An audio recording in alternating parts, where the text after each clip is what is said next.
Welcome to Live Impact News on WCNC Plus, a beautiful Monday afternoon. Thank you so much for being with us today. And we got a special treat for you guys as the Olympics are going on, the Winter Olympics. Lots going on. I love the Winter Olympics. Here. Oh my gosh. Thank you, sis. Yeah. Here we go.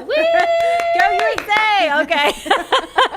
Okay, so we are going to head on over. We love a prop. Okay, heading on over to Italy right now because we have a special guest with us. Two special guests today. This is Elliot Markson and Johnny Townsend, and they are fellow U.S. team bobsledders. Hi, guys. How are ya? Hey, how we doing? I heard you're cold, right? It's a little chilly. I don't know if you can see our breath, but it's the temperature is dropping pretty quickly. I think it's going to be around 15 degrees tonight here. So a lot different than Milan. It actually feels like, the winter sport capital here. So we're really excited. So glad to be talking to you guys. You guys have been there in Italy watching the games and fellow bobsledders. So tell me a little bit about, at this point, how are athletes feeling?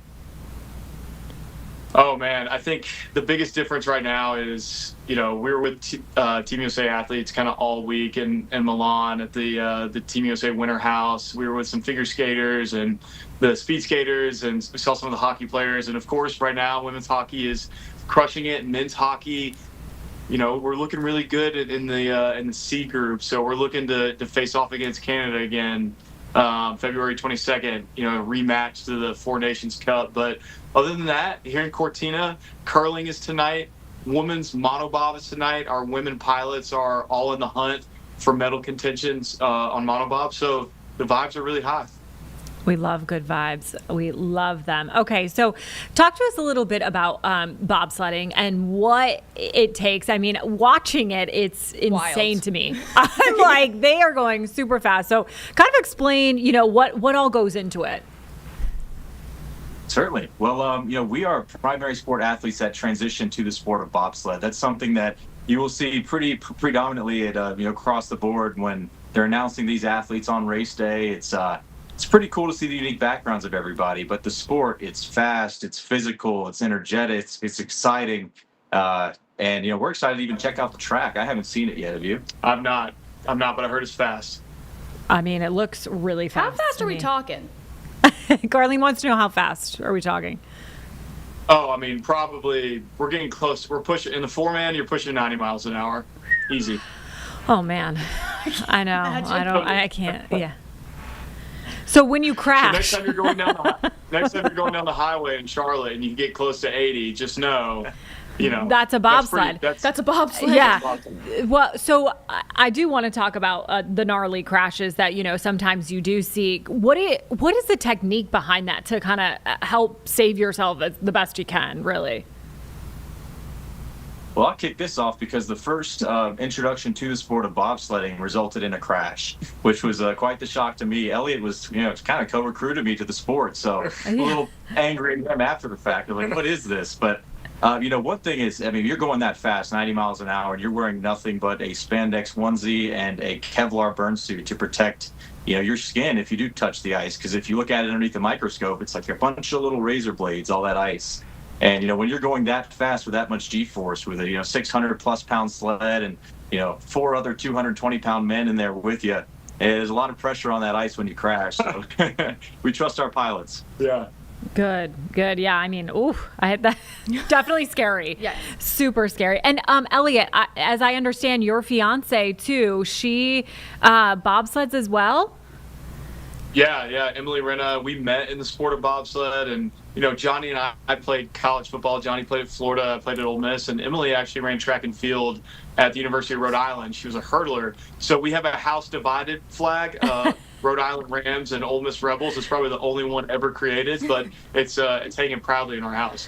Oh my gosh. Well, I did see that she was from Fairport, New York, and I'm from Canandaigua, New York. So we are basically neighbors. So that was really, really cool to see a fellow upstater. Yeah.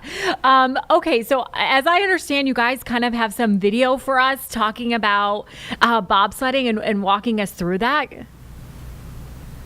Yeah, absolutely. We got a chance to check out the Omega activation they had in Milan, which Omega does all the timekeeping for bobsled and most of the sliding sports. So they had an old bobsled out there, and we got to play around in it and kind of give the fans and the people around the activation, hey, what's it actually look like when you jump in the sled and how you're supposed to ride and sit. And yeah, it's pretty technical. A lot of people, they just kind of think, hey, cool runnings and I can just kind of jump in, but there's a lot that goes into it. We'll take a look right now. All right, guys, so right here we have a 4-man bobsled. This is an older model. Obviously, as you can see with the old, like the 1980s, 1990s side handle push bars. Usually right here, these side bars would come up and you'd have 4 guys sitting just like this. When you push, jump up, come across, and sit down right there. That's what you're looking at. And then in the front here, we have the driver who sits way down in the cowling like this. And there's 2 metal D-rings, and they're pulling just like this, and this is how they drive, just like this. And if you bring the camera over here, you can see in the middle, come over here. You can see right here the D-rings, and this is how the pilots steer the sled. It's nothing fancy, there's no wheel, just 2 metal rings and some bungee cords, baby. Yeah, and then I'll show you the back of the sled. Oh. So we'll show you in the back what a brakeman does. So there's 4 guys on a sled. You have your pilot, you have your 2 push guys. This guy right here, the brakeman, is the fastest guy. He's the most important. So when he sets up just like this. Set, backside, ready. And then you go, push, push, push, push, push. Down, and that's how you ride in a bobsled, baby. Let's go. How fast do you go? 90 miles an hour. And these things, 90 miles an hour. Say we get up to, you're going to cut this? Yeah, we can cut it up. Talk about like top end speed real quick. Like you can get up to in a 4-man versus 2-man. Yeah. So in a 4-man bobsled like this, because there's so much weight, you can get up to 90 miles an hour. In a 2-man, you're going down the hill probably 80 miles an hour. The 4-man bobsled, they call it the champagne of thrills, right? It's Formula One on ice. It's a tight window, big dudes all sitting in here together. There's nothing like it in the Olympic sports. Sick. The champagne of thrills. I love that. That's great. You should really, trademark that. Yeah, trademark that. Get that tattooed or something. But it's amazing to see that there's just such little equipment Y'all are on cozy there. too. And Y'all are yes, snug as a bug in there. I know. So very interesting.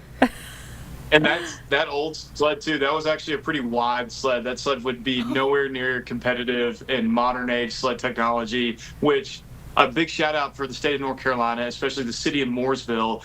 All the sleds for Team USA and that are competing here in Cortina are made by Hans DeBow at DeBow Tech in Mooresville, North Carolina. We literally could not be successful on the ice without him. Him and his team have done a great job. They've been building sleds since the early 2000s. I think the first one went to the Salt Lake Games. So him and his team are fantastic, and they've supported us, beyond what we, could have hoped for. Of course they are. We're elite here in North Carolina. Shout out to North Carolina, right? Yes. Okay, so how are the fans over there? What is it? I know you said it's a vibe, but how are fans, U.S. fans? Are we showing up big or what? Oh, we're showing up big. And one cool thing about the competition venues, there's so much intermingling between all the nations. You don't see like a traditional home and away environment like you see in a football stadium. Every country is showing up to watch, not only their country compete, but who they're competing against. And, one unique thing that, we're getting to see through mingling with all the other Team USA athletes, although they're individual sports, we're all on the same team too. So you'll see other, sports show up to support other teammates, and it's really cool seeing here. Yeah, Simone Biles was actually at the speed skating event in Milan, I think yesterday or 2 days ago. So it was a big thing to have the summer athletes there. It's like Johnny said, support the fellow athletes, summer, winter, and there's a big Team USA presence here. There are I've seen a lot of red, white, and blue walking around. Have you talked to Snoop Dogg yet, or? No, not yet. We haven't seen him yet, but we'll probably be seeing him soon. Him and Flavor Flav, who is also a proud supporter of the bobsled team. So we'll be hanging out with them. Awesome. All right, Elliot, I gotta ask. I asked you this on Friday, but now that you got Johnny here, Italy's known for fashion, art, and food. So we gotta talk about the food. Yeah. What are y'all eating over there? Are y'all eating good? I'll let you take this one. I'll tell you what. Right now, I've probably drank my weight in espresso. It's the only thing keeping us going in these long travel. It was a 7-hour travel day from Milan up into the Alps, and you can see it's kind of dark right now, but we're standing at the base of the Dolomites, or in the heart of Cortina. So yeah, espresso is a must.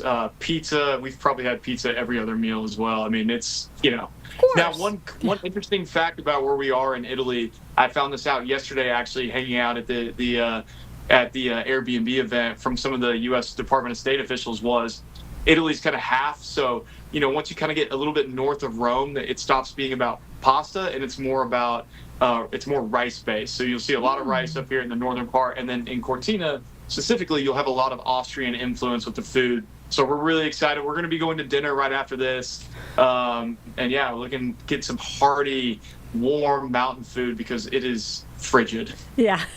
I love that for you. You guys are awesome. You're a vibe too. We really appreciate you being here on Live Impact back. News. Yes, come on back. We have Talk nothing to for us. time. Come on and join us. We're gonna wave the flag for you, Elliot, Johnny. Thank you guys so much. Awesome. Thank you guys. Go USA. Go USA. Yeah, go USA. All right. All right. Keep it right here on Live Impact News on WCNC Plus. We're going to take a quick break, but we'll be right back.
Welcome back to Live Impact News right here on WCNC Plus. Thank you so much for joining us on this Monday afternoon. Going to be a beautiful day.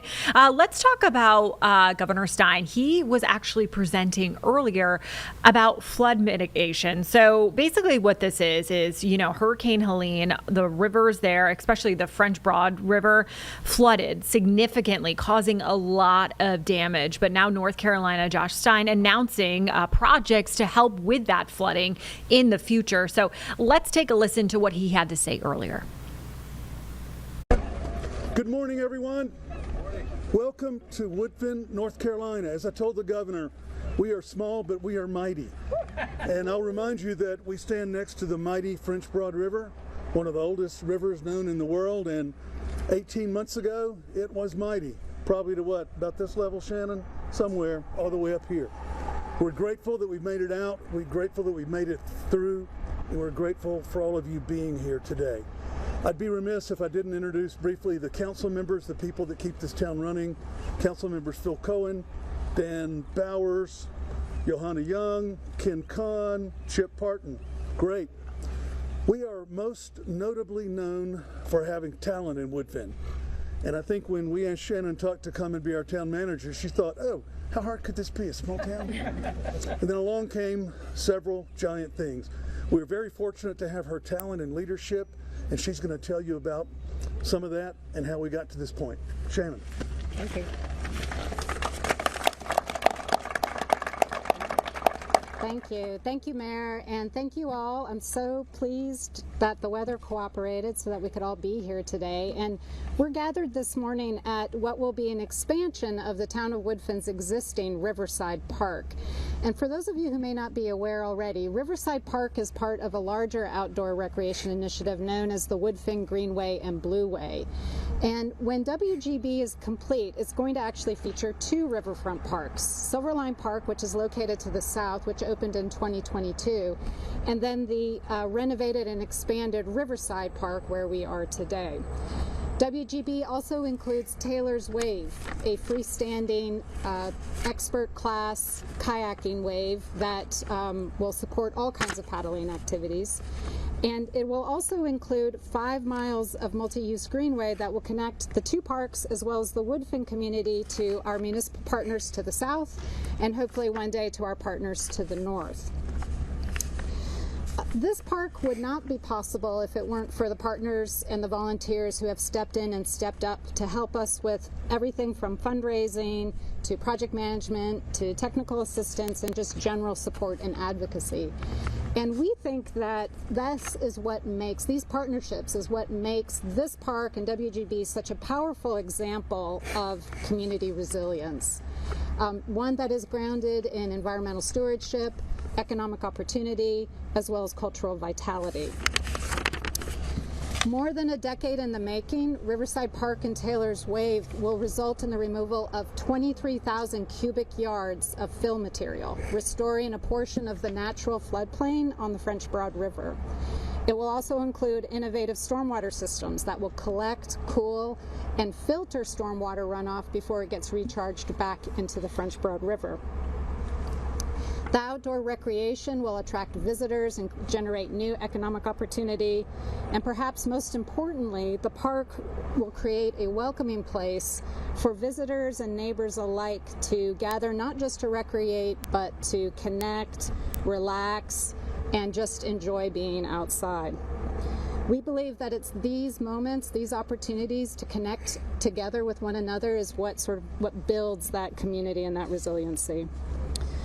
In Woodfin, we believe that community is at the heart of resiliency, and parks like this help build that resiliency every day. It allows neighbors to meet, families to grow, and for future generations to experience the beauty and the vitality of our natural outdoor environment.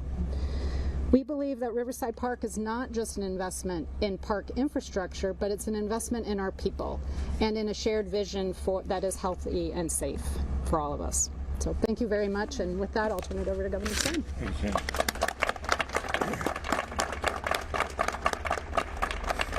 Mayor McAllister and Town Manager Tuck, thank you all, Jim and Shannon, for the great work that you, the entire council is doing here in Woodfin. This has been a really exciting and inspiring tour. I'm pleased to be joined by Assistant Secretary for Resilience, Kathy Dello from the Department of Environmental Quality, and always good to be with Representative Lindsey Prather. Lindsey has been a fierce advocate for Western North Carolina in Raleigh to make sure that we are doing our part to support the incredible work that the people of Western North Carolina are doing themselves to rebuild after Hurricane Helene. So, Lindsey, thank you. Awesome. We are beside the majestic French Broad River for an exciting announcement. The state is awarding $6 million in grants from the Department of Environmental Quality's Flood Resiliency Blueprint program to help protect our state from floods. And when that truck is gone, I'm going to say the same thing over again. The state is announcing $6 million from the Department of Environmental Quality's Flood Resiliency Blueprint program to better protect the state of North Carolina from floods. Yes. The money is going to support 8 projects along the French Broad River. Today's nearly $6 million will help local governments create new floodwater storage. We just turned, how much landfills?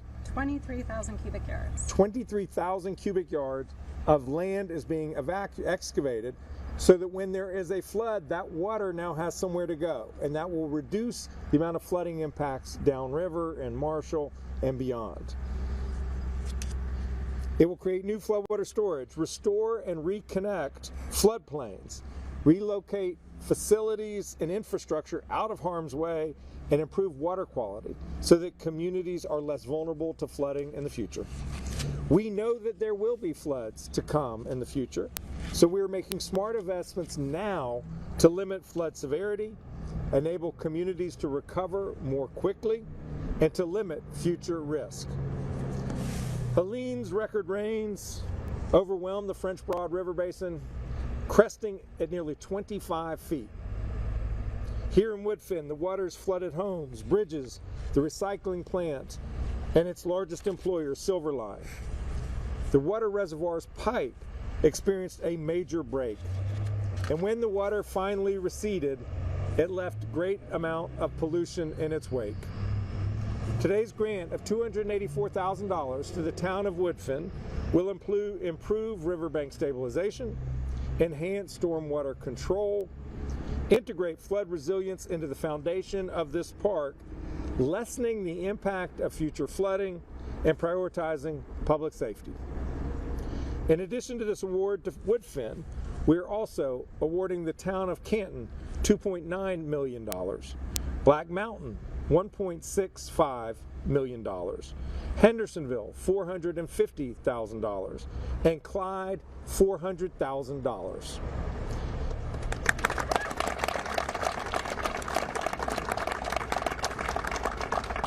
Investing in resilience and enhancing the French Broad River Basin will help us better protect towns like Woodfin and the others from future flooding. This program was begun by the General Assembly in 2021. The Flood Resiliency Blueprint has made a total of 81 grants like this, totaling more than $40 million across North Carolina. We need to build for resiliency when it comes to our floodplains.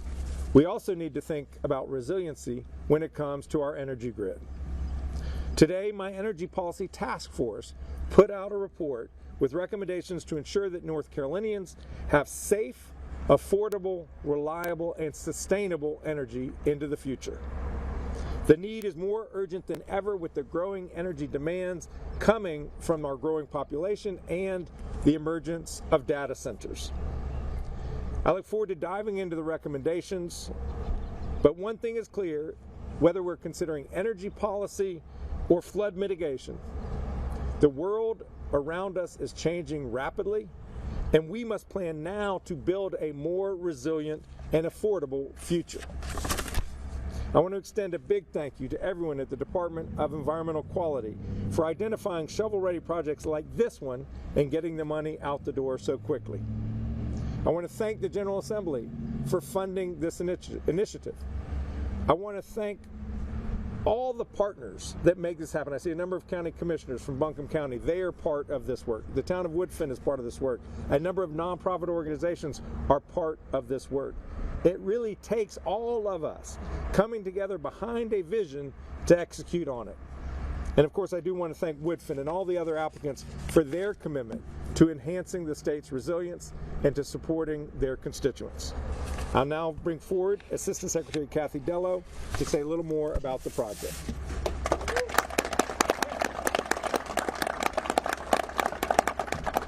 Finally, a podium that's my size. Good morning, everybody. Thank you, Governor Stein. It's always an honor to be in Western North Carolina on a beautiful day. So Secretary Reed Wilson couldn't join us today, but he sends his regards and well wishes. But I'm also joined by a number of Team DEQ, including our Flood Resiliency Blueprint Program Manager, Stu Brown. Stu, I think you're over in that direction.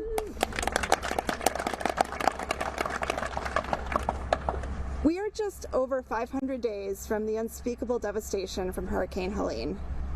And across North Carolina, flooding is becoming more frequent, more severe, and more expensive. That's why we created the Blueprint. It's a groundbreaking, data-driven initiative that helps local leaders plan and invest in long-term strategies to reduce flood risks. This is the largest ever investment in resilience by the North Carolina General Assembly. With an initial appropriation of $96 million, we've built the data, tools, and processes needed for basin-wide flood resilience in the 6 river basins identified in the legislation, including the French Broad. With these 8 projects that we're announcing today, we've now funded 81 projects totaling $40 million through this innovative, one-of-a-kind program. Here in North Carolina, flood resilience is best achieved through thousands of small community-centered projects that preserve the character of the places that we live, work, and play. Here in the French Broad River Basin, our staff work closely with local leaders like Town Manager Tuck to identify projects that reduce flooding while enhancing community benefits. These communities are using these awards to stabilize riverbanks, restore floodplains, upgrade stormwater systems, and create parks that can safely handle high water. These projects protect roads, homes, schools, and public spaces while improving water quality and expanding access to recreation. Next week, sneak peek, we will be adding new and updated flood modeling to the Blueprint tool, so leaders can make wise resilience investments with limited resources. But now we need funding for the 11 remaining river basins in North Carolina, so we can offer the same services that we've provided to the folks in the French Broad River Basin and the Neuse River Basin and the 4 others to work toward making North Carolina the most resilient state in the country. So thank you again for joining us today, and I'm going to turn it back to the governor. Thank you, Kathy. Happy to take any questions, and you can address them to me or to any of the speakers. Yeah, first question, we just were in Marshall. Why come here to this community today, and why is this so important to continue making these announcements? Yeah, well, it's important that people know that their government is actually trying to do everything in our power to help them. We know that there will be floods in the future, and the question is, have we learned anything from the horrific experience of Helene so that we can mitigate the pain, the damage, the heartache that so many people experienced? And the answer to that is yes, we have learned, and we want to invest today in resilience so that when that future storm comes, it will be that much less painful for the future folks. You also kicked off this event with a tour actually seeing what we're talking about here today. Why is it important to do that to begin before we start this press conference? I read about the project. I read about the grant application. They were words on a page: flood mitigation, riverbank support, making sure that there's a broader floodplain or ability to absorb floodwater.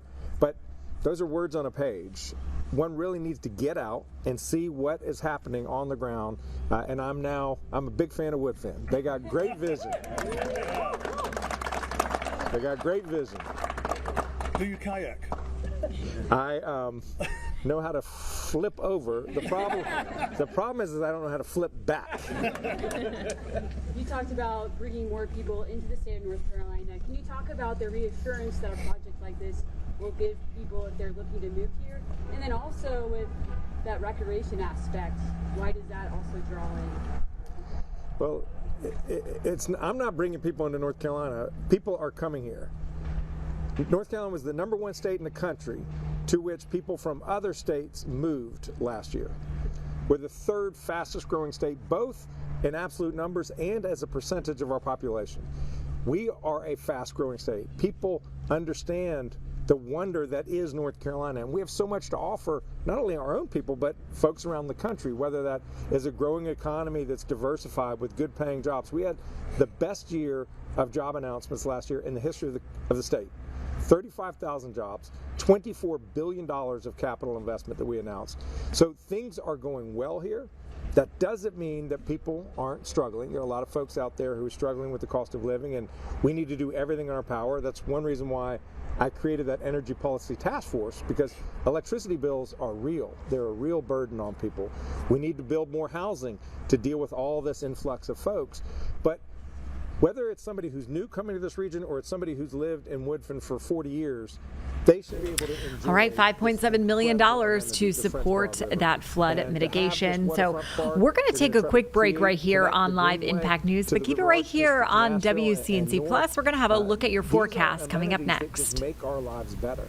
And if you can do that and mitigate the risk of future flooding.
You're watching Live Impact News on WCNC Plus. It's 1 o'clock right now, and you know, we have to bring in the weather with Becca Birdsall. Becca, hi. Hello. Hi. Happy Monday. It's a great Monday, right? Yes, it's a wonderful It's Monday. such a Monday. We're here. We are working on this President's Day. Uh-huh. You know what? At least the weather's nice. Exactly. The weather is beautiful, and hopefully it stays that way. Yeah, honestly, this week with the warmer weather, 60s and 70s, it's going to be really feeling like spring. The only downside from this nice weather, of course, is going to be the tree pollen that starts to go up. If you remember, last spring was awful. We had a really high pollen level spring last year, and it's looking like we're going to start pretty early as well with these warm spells. You can see right now, live camera across the Carolinas, we have just got wall-to-wall sunshine. We started off this morning with a couple of low cloudiness and some patchy dense fog. Of course, with all that rainfall that we had from Sunday, that burned off quickly. And this is what we have if you're headed out for lunch. Absolutely no issues,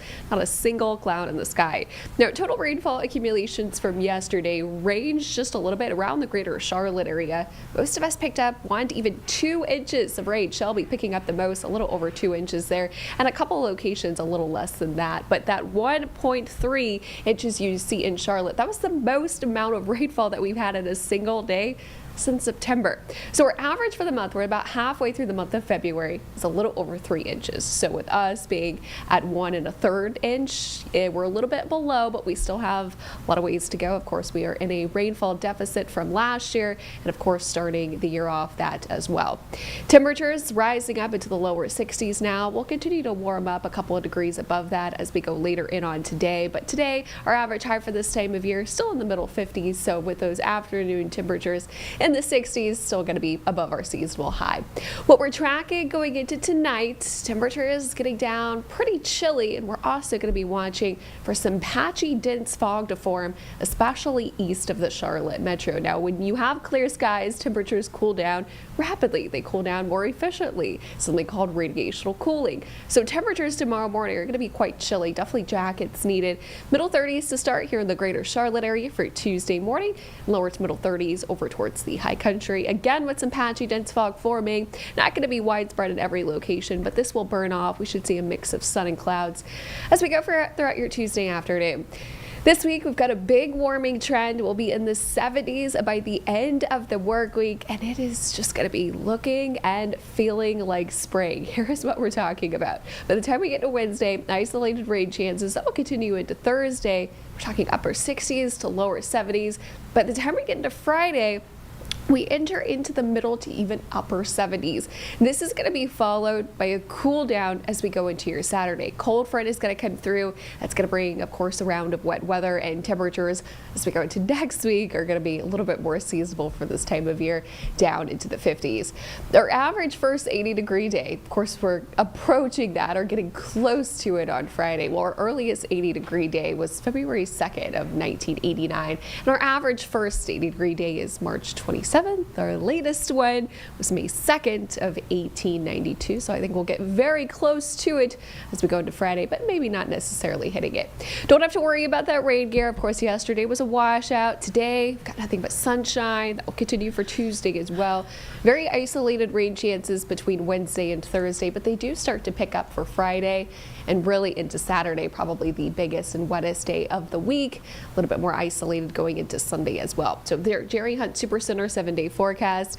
This President's Day couldn't be any better. Highs lower to middle 60s. By the time we get to Tuesday morning, we'll start off with a couple of areas of dense fog, but it is going to be quite cool, lower to middle 30s, and one of the coolest mornings out of the next 7. So definitely jackets needed, but you'll be able to shed some layers by the afternoon. We'll be in the middle to upper 60s, and then by Wednesday, Thursday, and Friday, we've got more cloud cover moving in, but temperatures still very warm, 70s for both Thursday and Friday. So I think as we go towards the end of the work week, this is when we're forecasting that tree pollen to be in the medium to high range. So out of this entire year, this week is going to be probably the week that you feel a little bit of those allergies. Of course, we normally see tree pollen peak in April. So we're nowhere near that, but we are excited for these spring-like temperatures this week. But next week, we are going down into the 50s. Hey, I'll take warm weather. If I have to sneeze a little bit, that's fine. You know what I mean? I'm with you. I'm with you as well. Yeah, you know, I mean, I thankfully, knock on wood, times 10, I don't have terrible spring allergies. Same. Wow, that's so nice for you. Yeah, I can relate. great. I just want to enjoy the nice weather, and I can't. Yeah. So hopefully it's not a bad season. The last season was really awful. Last season I was did not enjoy Okay, it. we'll have to just get you a surplus of Claritin and just call it a day. Yeah, much needed. Does this drought affect the spring allergies? Yes. So when you have more rainy days, it washes the pollen away. But when you have kind of warmer, dry, windy days, that just amplifies the pollen. Exactly. So we are in a drought right It now. turns my blue car green. Yes. Yeah. And that's why yellow we pollen. need rain. Yep. Yes. Yeah. We like rain. Yeah. Rain is a good thing. Rain is a good thing. It is coming this weekend. Okay. Thank you so much, Becca. Of course. We appreciate you. We're going to take a quick break right here on Live Impact News, but keep it right here on WCNC Plus.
Welcome back to WCNC Plus. You are watching Live Impact News. We are going to actually go to Israel now because we are hearing from Senator Graham. He spoke with, or is speaking with Benjamin Netanyahu, the president there. So he is going to get together with him. We're not quite sure what time they're getting together, but he did speak with media earlier today about this meeting. So let's take a listen in. The people in Iran have gone to the streets without weapons. Maybe 30,000 or more have been killed to demand an end to their oppression. These two events, the bravery of the people of Iran who are saying, I've had it, I want change, and the response of Israel to October the 7th have led to the potential demise of the Ayatollah. I can't think of a more satisfying event for me personally than see the good people of Iran to be able to get their country back, to live in a place where they didn't have to worry about their daughter being murdered because she didn't wear the headscarf right on a bus, being able to be part of the world, not isolated from the world, being able to embrace the light and not be overshadowed by the darkness. I look forward to a day when Israel no longer has to fear a nuclear weapon being developed by the Iranian regime. The best answer to all the problems created by Iran is regime change. The best answer is for the people to take the place of the Ayatollah. I do not believe they're in the streets to build more nuclear weapons. I think they're in the streets to have a better life. I don't think they're in the streets to purify Islam and destroy Israel and come after us, the great Satan. They're in the streets to have normalcy in a life that's not normal. So my view is the risk of regime change is real. There are unknowns, but let me just say this. I'm willing to take that risk. I think the Iranian people have the potential to be a great ally of the United States, Israel, and the region. I think the Ayatollah, as long as he's alive and around, will be chanting death to America and will be trying to enact a religious agenda of purify Islam, destroy Israel, come after us. He's a religious Nazi. Hitler wanted a master race. The Ayatollah wants a master religion, and we're not going to give it to him. We're going to fight back. To the brave people of Israel, I know you're hurt very hard, very wide, and very deep on October the 7th. I'm here to tell you we're on the verge of eliminating the largest state sponsor of terrorism in the region. And with the fall of Iran comes the fall of Hezbollah, Hamas, the Houthis. The ripple effect is enormous. Normalization becomes far more likely. If the Ayatollah survives all this bluster, God help the region. So my presence here today is to reassure the Israeli people there is no light or gaps between President Trump and Bibi about what to do and how to do it. There are two lines in the water right now. One's a diplomatic line, trying to find a way to end this regime diplomatically that will advance our national security interest. The other line is the military option. I think President Trump is looking for which line can catch the biggest fish. The bottom line is we're into weeks, not months, in terms of decision making. The Iranian people are hanging on. I attended a rally of 250,000 people in Munich. It's one of the most satisfying experiences of my professional life. To have 250,000 people, one, know who I was and appreciate what I was doing. Apparently, I'm commonly referred to as Uncle Lindsay in Iran, and apparently that's a good thing. But this hat, Make Iran Great Again, says a lot in a very few words. By the way, the idea of Making Iran Great Again hat came from Morgan Ortegas, who's not with us, but she thought this would be a good branding, and she was right. And this hat one day will go to Tehran. I look forward to delivering it to the people of Tehran. And President Trump, when asked about what this hat means and says, he said, I think what Senator Graham is trying to say is that the best way to make Iran great again is through the people, not the Ayatollah. I think he's right. So my hope is that in the coming weeks, if we can't find a diplomatic solution, that we engage in a great endeavor, supporting the people of Iran, demanding their freedom and the end of their oppression. We have military capabilities second to none. There's no more clever nation on the planet than Israel. There's no more powerful nation on the planet than the United States. As to the Iranian regime, you're weak because of your ideas. You're weak because of the way you've treated your people. You're weak because you're evil. Eventually, good will replace evil in Iran. To those who may participate in this endeavor, God bless you. God keep you safe, if that day does come. Could our soldiers be hit in the region? Absolutely they could. Can Iran respond if we have an all-out attack? Absolutely they can. I think the risk associated with that is far less than the risk associated with blinking and pulling the plug and not helping the people as you promised. We told them to go back in the street, keep protesting, help us on the way. We have to be good to our word. So this trip is a special trip for me. It's putting a fine point on something I've been working on for over 2 years. I leave from here to go to the United Arab Emirates. Bibi wanted me to tell the press that he's amazed by the level of cooperation and the significance of the partnership of the United Arab Emirates with Israel. That MBZ has done everything asked and then some. That they've been a stalwart partner, a reliable partner under difficult circumstances. And I want to go there tomorrow and acknowledge MBZ's leadership and suggest that America improve its capability to defend the United Arab Emirates and the region. I will then go to Saudi Arabia. I believe that the Crown Prince still has the same vision for the region he did before October 7th. But October 7th has taken its toll. And at the end of the day, if the regime is still standing after all this bluster, October 7th was a strategic win for Iran and radical Islam. If the regime falls as a result of the pressure put on the regime by Israel and the United States after October 7th, combined with the uprising of the people demanding a better life, then that would be the biggest change in the Mideast in 1,000 years.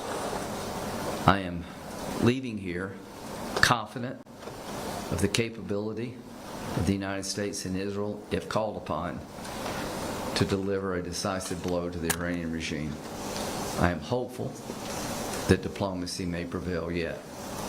Either way, our date with history, our date with a new destiny for the Mideast is upon us.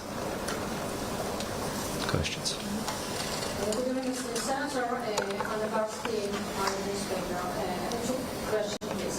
After your meeting with Prime Minister Netanyahu, are United States and Israel aligned on the next steps regarding Iran? Yes. One more question. Yes. There is. Trump said he's giving the top 1 month. When the month ends, there is no food limit. Should the United States shift to military planning? President Trump's very good at making sure people don't play him by giving them deadlines. He did that with Hamas, did that with Iran. I think you may see that now again with Iran. The bottom line is I don't mind diplomacy as long as it's done in a way to get the outcome you want. I know President Trump is allowing his diplomatic team to keep engaging, which I support, but he also has on the table another option. The Gerald Ford is steaming this way. I don't think they're just going for better weather. So time will tell what happens. President Trump has done a masterful job, I think, of weakening the regime without getting us, the United States, further entangled in bigger wars. Israel's done an incredible job after October 7th to give new meaning to the term never again by going after the enemies of Israel wherever they reside in the most clever way and, quite frankly, sometimes the most brutal way. That's what it takes to survive in this region. Yes, Senator Graham, hello and thank you. These are also from ours. Two questions as well. One on Gaza, please. We hear that the United States tends to take a step-by-step approach towards the disarmament of Hamas. Can you confirm that? And how? I don't know. I know that the president has told me, President Trump, that if they don't disarm soon, then they're playing a game. So I don't know if we put Hamas on a time limit, time clock. I wish we would. Disarm or else in X amount of days. That seems to be the best way to get results around here. Do I think Hamas will disarm without being made to do so? No. Do I think there's a regional force in the region that could come in and disarm Hamas against their wishes? No. I think it's either going to take pressure to get Hamas to disarm from the region, or Israel's going to have to go back in and wipe them out. The sooner we get an answer to those questions, the better.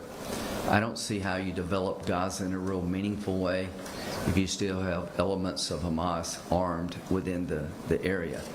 You know, it's hard to sell a condo for, say, $3 million with a good ocean view if right down the road there's a neighborhood controlled by Hamas. That's not an investment I would want to make. And the second question, if I may, the West Bank. The West Bank and Gaza have to be part of any solution. I mean, the annexation steps, the steps towards annexation that the Israeli government has taken. Well, I'm hoping this. How is it playing with the West Bank? I'm hoping that, the plan was to get Hamas to disarm. That's been months ago. They're clearly not interested in disarming. The pace of this is slow. I get it. The border peace, maybe it works, but I know this: you'll never have peace in the Mideast with Hamas under arms. You'll never have a solution to the problem of terrorism that Israel faces till Hamas is no more politically or militarily. Joe Brown, 24 News. Thank you very much, Senator Graham. So you say that there's no light between what President Trump and Prime Minister Netanyahu want. That's what he told me. Well, you say that President Trump wants, first of all, to try and get a diplomatic solution to this. So from Netanyahu's side, as you spoke to him today, what does he want to happen? Well, they've been very clear about what a diplomatic solution would have to entail for Israel to believe it's a good deal. No deal will go through the process without coming to the Congress. I assure you, as a member of the Senate, I will fairly evaluate any deal, but I'm skeptical of any deal that would limit Iran's nuclear capability given their behavior. It's kind of late in the process and they're prone to cheat, but the Senate will have a say about whether or not it's a good deal or a bad deal, so that's the way the process works. I'm just telling you what Bibi told me. Okay? We'll get it back. Daniel Estrin from NPR, nice to see you here. Prime Minister Netanyahu has spoken about tapering off U.S. military aid. Yeah, we talked about that. You've spoken about a bigger timetable. How quickly do you want Well, I think what his plan is to replace the money of $3-point-something billion with an investment in new technology rather than just writing you a check. All right, that was Senator Lindsey Graham in Israel speaking before he speaks to Benjamin Netanyahu. So we do have some breaking news right here. Actor and Oscar winner Robert Duvall has passed away. That is what his wife has confirmed on Facebook.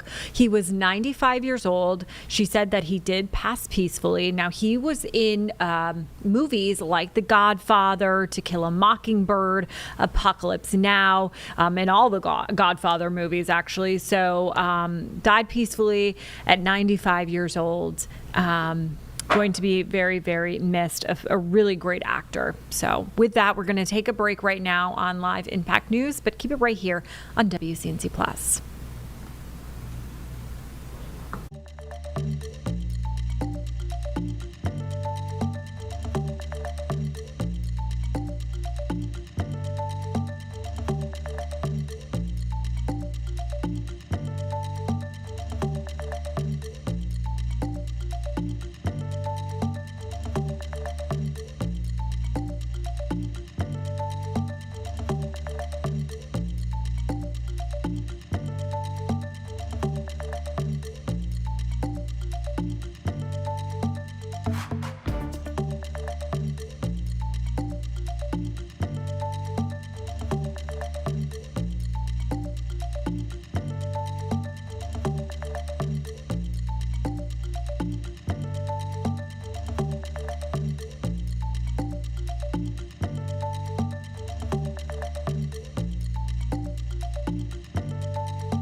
You're watching Live Impact News on WCNC Plus. The time now is 1:27, so almost 1:30. I hope you are having a wonderful Monday afternoon. If you are staying home because you're lucky, it's President's Day, you might be. It's a beautiful day outside, so enjoy it. Okay, we're going to head back to Georgia, where jurors did hear opening statements this morning in the trial of Colin Gray. Now, this is a very interesting trial because it's the father of the teenager who allegedly killed 4 people at a Georgia high school in 2024. Now, this is really testing the limits because they're holding the father, trying to hold the father accountable for providing their son a gun, but his defense attorney says he didn't know that his son was going to shoot anybody with that gun. So very, very interesting. We're going to head over to that case right now. Noticed that there was like a poster or some kind of project or something that was sticking out of his book bag, and I asked him what his project was about, and he didn't really have. We also just want to give you a little warning as we are starting to watch this. It looks like they're going to be showing surveillance video from that day. It can be hard to see that surveillance video. So just viewer discretion is advised to what is in that surveillance video. But as you are watching, these images may pop up. Around it, and we're in September, but there was like a sock cap that appeared to be like stuck on the top, and I thought it was kind of odd. How did he carry the bag when he left your classroom? It was very difficult for him to carry. It was like really super heavy. And so when he went to pick it up, you could tell, and I said, "Do you need help with that?" And he seemed a little agitated or a little nervous. And so he just like scurried out of the classroom with his book bag. Now, as a teacher, as an educator, do you have the authority to search a child's backpack or a student's backpack? No, I do not. Okay. And so based on what you observed with his backpack and with the questions that he asked you about the active shooter and about the bathroom, what did you do? Initially, I went straight out the door and went to the restrooms to put up the chain because the class is in transition and that's where my restroom duty is. But as I was standing there, I wasn't standing there very long, but I heard a voice that said, "He's got a gun." And that's just like a voice in your head? A voice in my head, yeah. And what did you do when you kind of felt that happen? I got cold chills from the top of my hair all the way down to the toes of my feet. And I stood there for a minute, and it quickly runs through your mind, like if you make an accusation and you can tell somebody's got a gun, they're going to think you're crazy. But as I stood there for just a second, it just got louder. And so I just darted down the hallway and went straight to D. Martin's office. Okay. And what did you do when you got to D. Martin's office? I was going to attempt to tell her that I thought that he had a gun, but she was in there with another student, and so the door was closed. So I immediately came out. Mr. Broughton, who was our other AP, he was standing out in the atrium because we're in class transition. And I went up and told him that, I really needed to talk to somebody, and he said, "Well, have you already been talking to Dee about this?" And I said, "Yes." And about that time, somebody came on the radio and said that she was releasing that student to the media center. And he said, "Oh, well, she's done. So you go ahead you go ahead and go in there and talk with her." And so that's what I did. So. And what was that discussion, or what did you tell her? When I went in, there was another teacher that was coming in behind me. It was Mandy Pugh and 2 of her students. And Dee was coming out of her office, and she thought we were together regarding another situation. And I told her no, and there was somebody in the office that was next door to hers. And so there was still a student that was in her office, and so we went into Mr. Neely's office, which is the 3rd office. And we went straight back and we were trying to find some place private. But I told her, I said, "I don't know how I know, but, I think he's got a gun." After that, what did you do? She asked me at that point if I knew what class he was in, and I said, "No, I don't." But when I went back to my classroom, then I looked up who the classroom teacher was, and it was Captain Greer. Okay. And I'm going to show you what's been marked as State's Exhibit 33.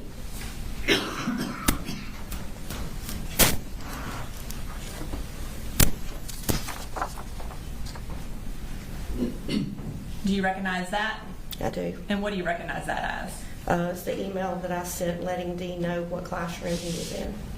And is that a fair and accurate copy of that email? Yes, ma'am. Your Honor, at this time I would like to introduce into evidence State's Exhibit 33. No objection.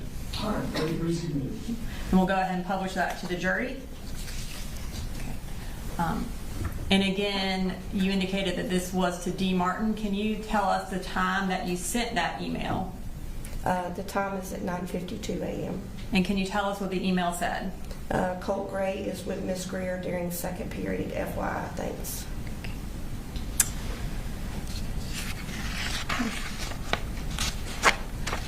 Your second period class, was it a planning period for you, or were you teaching a class? It was planning period. Okay. After that email, can you tell us what happened?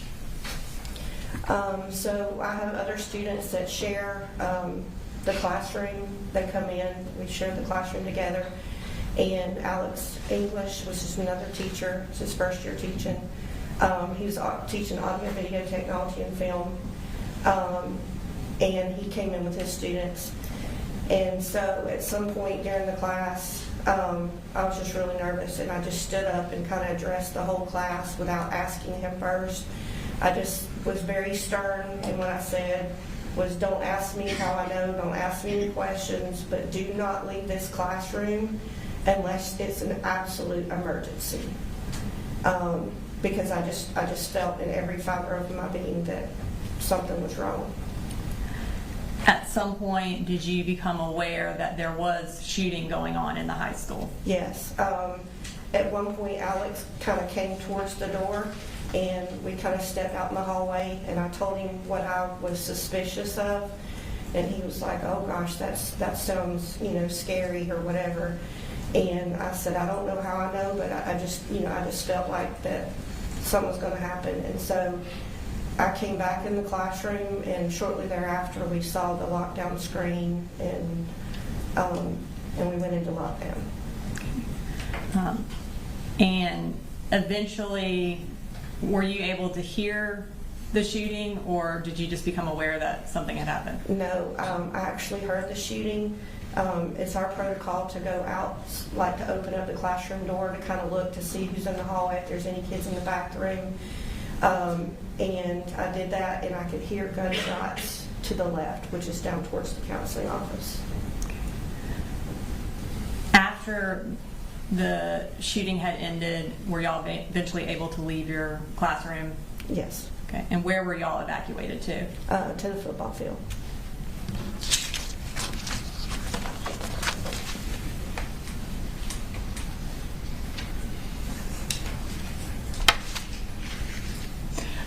And I'm going to play one more clip for you, which is the clip for when Colt was leaving your classroom. And it is from 1 hour and 39 minutes and 11 seconds to 1 hour and 40 minutes and 14 seconds. And that's, again, from State's Exhibit 16.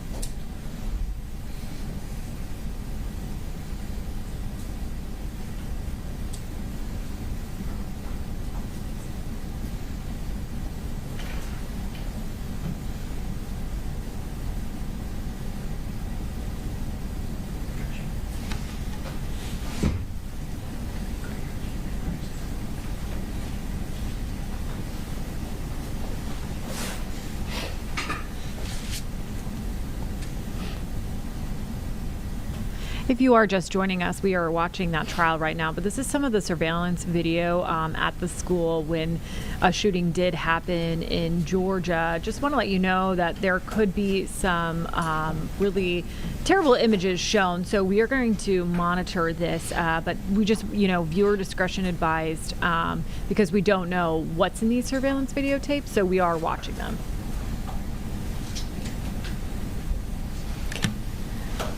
And just to be clear, did you ever actually see a gun? No. Okay. And so you had a feeling that there was a gun, but you never saw one? No. Okay. Nothing further. Ross? Yes, Sean. Good afternoon, Ms. Harris. Hi, how are you? I have a few questions. If I ask a question that doesn't make sense or you'd like me to clarify, please let me know. Okay. And I'll go ahead and take care of that. All right. So you were in class and you observed this backpack that Mr. Gray had, correct? Yes. And I believe you said it looked like it was heavy? When he got ready to leave the classroom is where it appeared to be heavy.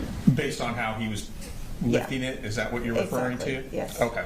And at some point after the shooting, you gave a statement to a couple officers from GBI, is that correct? Mm-hmm. And you have to say yes or no for the court reporter, sorry. No, you're fine. Do you remember telling them that you were familiar with guns? Yes. And I believe you said that you thought based on the length of the object that was extending from his backpack, that kind of made you suspicious. Is that fair to say? Yes. How was it about the poster board? How far was it extending out of the backpack?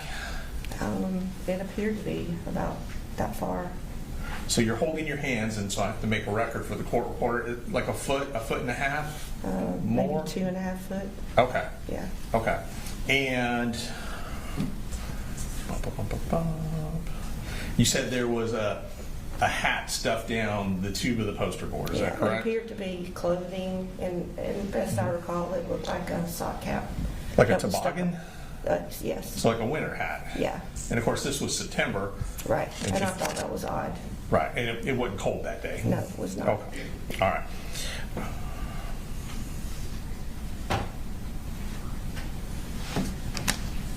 Okay, I think that's it. Let me check one other thing. And you said we saw from where he was sitting in class on the video, he was sitting next to a couple other students. Mm-hmm. And without telling me what anybody said specifically, your memory is that they were engaging in conversations regarding missing assignments? Yes. Okay. Can I have 1 second, Judge? 1 second. I'll hold that.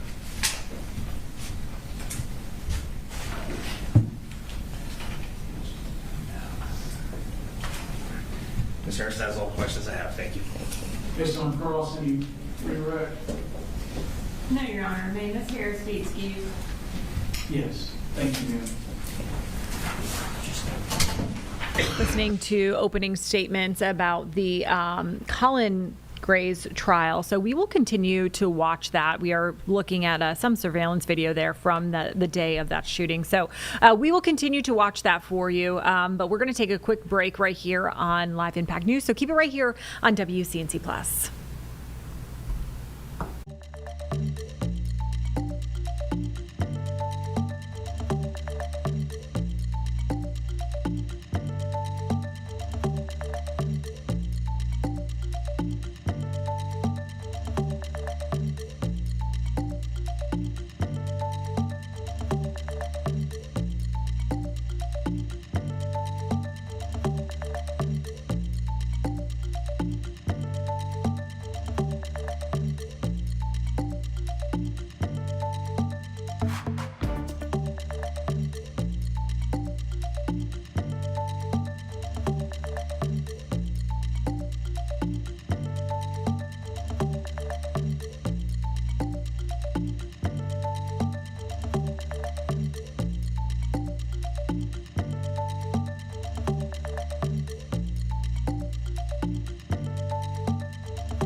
Welcome back to Live Impact News on WCNC Plus. The time right now, 1:14. We're going to head back to that trial of, what is his name? Colin Gray. I keep messing it up. Colin Gray. He is from Georgia, and he is accused of providing his son a gun that was ultimately used in a school shooting. So it's a very interesting trial. Now, I do want to say that they have been showing some surveillance video right now of that day. So we are going to be aware of that and watching that, but some images may be disturbing. So just we will keep an eye on that for you. That day is non-hearsay, so I'll overrule the objection. Okay. So he asked to see a crisis counselor. Was there anything about what he asked that stood out to you? Just the fact that he used crisis counselor. Usually my student just says, "Can I go see my counselor?" So that stood out. How did he appear to you emotionally? I don't recall how he appeared when he asked. I just knew it was different from a typical ask to go to see a counselor, so I walked him there. Okay. So is it your normal practice to walk them to the counselor? If they just asked to go to a counselor, not typically, but since he said crisis counselor, I didn't know what was going on, so I did want to walk him. And so class next to me has 2 teachers in it. And who were they? Miss Ryan and Coach Edwards. Okay, so what did you do when you decided to walk him to the counselor's office? I peeked my head over next door and just asked if one of them could watch my class so I could walk him to the counseling office. Okay, and did they do that? They did. Okay, could you show, and did you walk him to the counselor's office? I did. Could you show on the map, we were just talking about where the counselor's office, did you walk him to? The counselor's office is over here. Okay. I walked him down that hall. Okay, thank you. Did Colt come back to your second period class that day? He never came back to my classroom. That day or any other day? He didn't come back that day, and I believe the next time he was there was September 4th. Okay. Let's go to September 4th. Approximately how many times on that day had Colt Gray been present in your classroom? Maybe 2 or 3, maybe. Okay. Did you have any problems with him before then? I did not. Okay. Did he have any issues with other students that you seem to notice? No, I never saw him interact with any student specifically. Okay. Did you notice anything out of the ordinary about him? No, sir. Okay. Is there another student in your class with a similar name?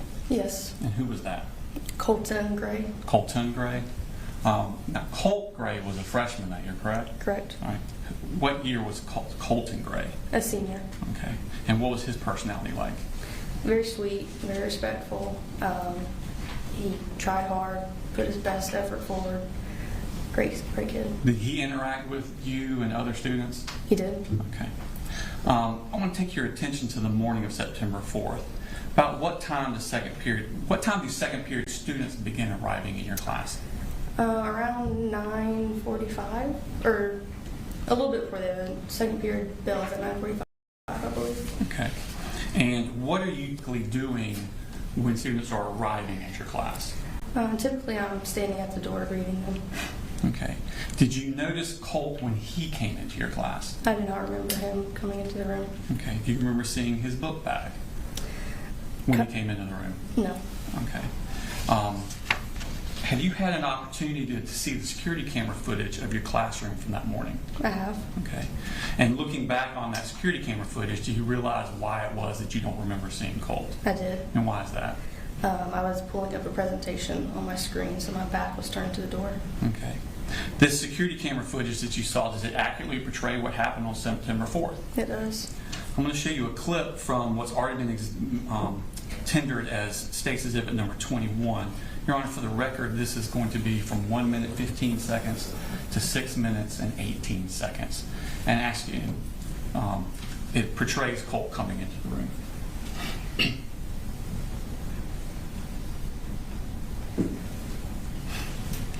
Is that you at the 4 o'clock position? It is. Okay. And what are you wearing? Just a color? Green. Okay. And where's the door in this? Diagonal to me, on the other side of the wall. All right. Thank you. Play.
showing surveillance video there from the Colin Gray trial. We're going to take a quick break, but keep it right here on WCNC Plus.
Welcome back to WCNC Plus. You're watching Live Impact News. A beautiful day out there at Fuse Ballpark in Gastonia.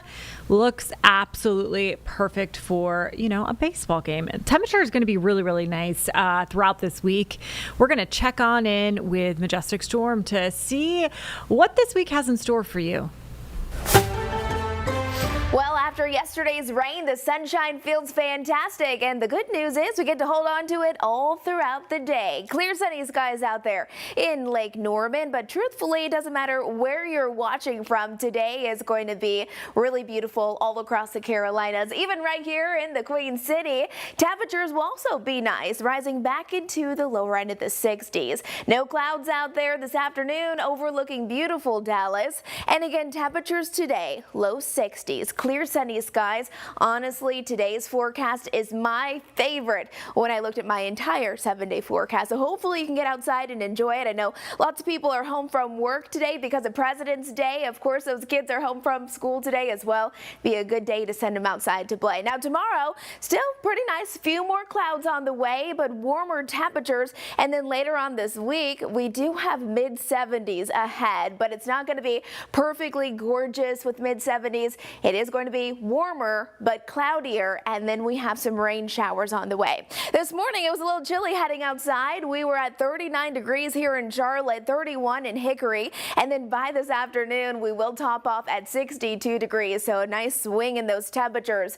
Clear into the afternoon and clear after sunset tonight. So with that being said, we'll get a little chilly even into the overnight hours. Still plenty of time to soak it up though, even out there in the mountains. Out there in Blowing Rock, 50 55 degrees for your afternoon high, nearing 60 degrees there in Boone. I saw so many kiddos out there on the sled hill. Lots of people skiing and snowboarding today with their day off from possible work. Low 60s out there in Hickory and Maiden, 61 in Taylorsville, and low 60s, 62 in Concord and Albemarle. Much of the same as we're heading to the south. So today is gorgeous, going to stay warm, and it is going to stay dry. Into the overnight hours tonight, temperatures drop back down right around those mid-30s, so a little chilly as you're heading out the door tomorrow. If you have any kids who are heading back to school tomorrow, make sure they have a heavier jacket. They're going to need it in the morning, might not need it though by recess time.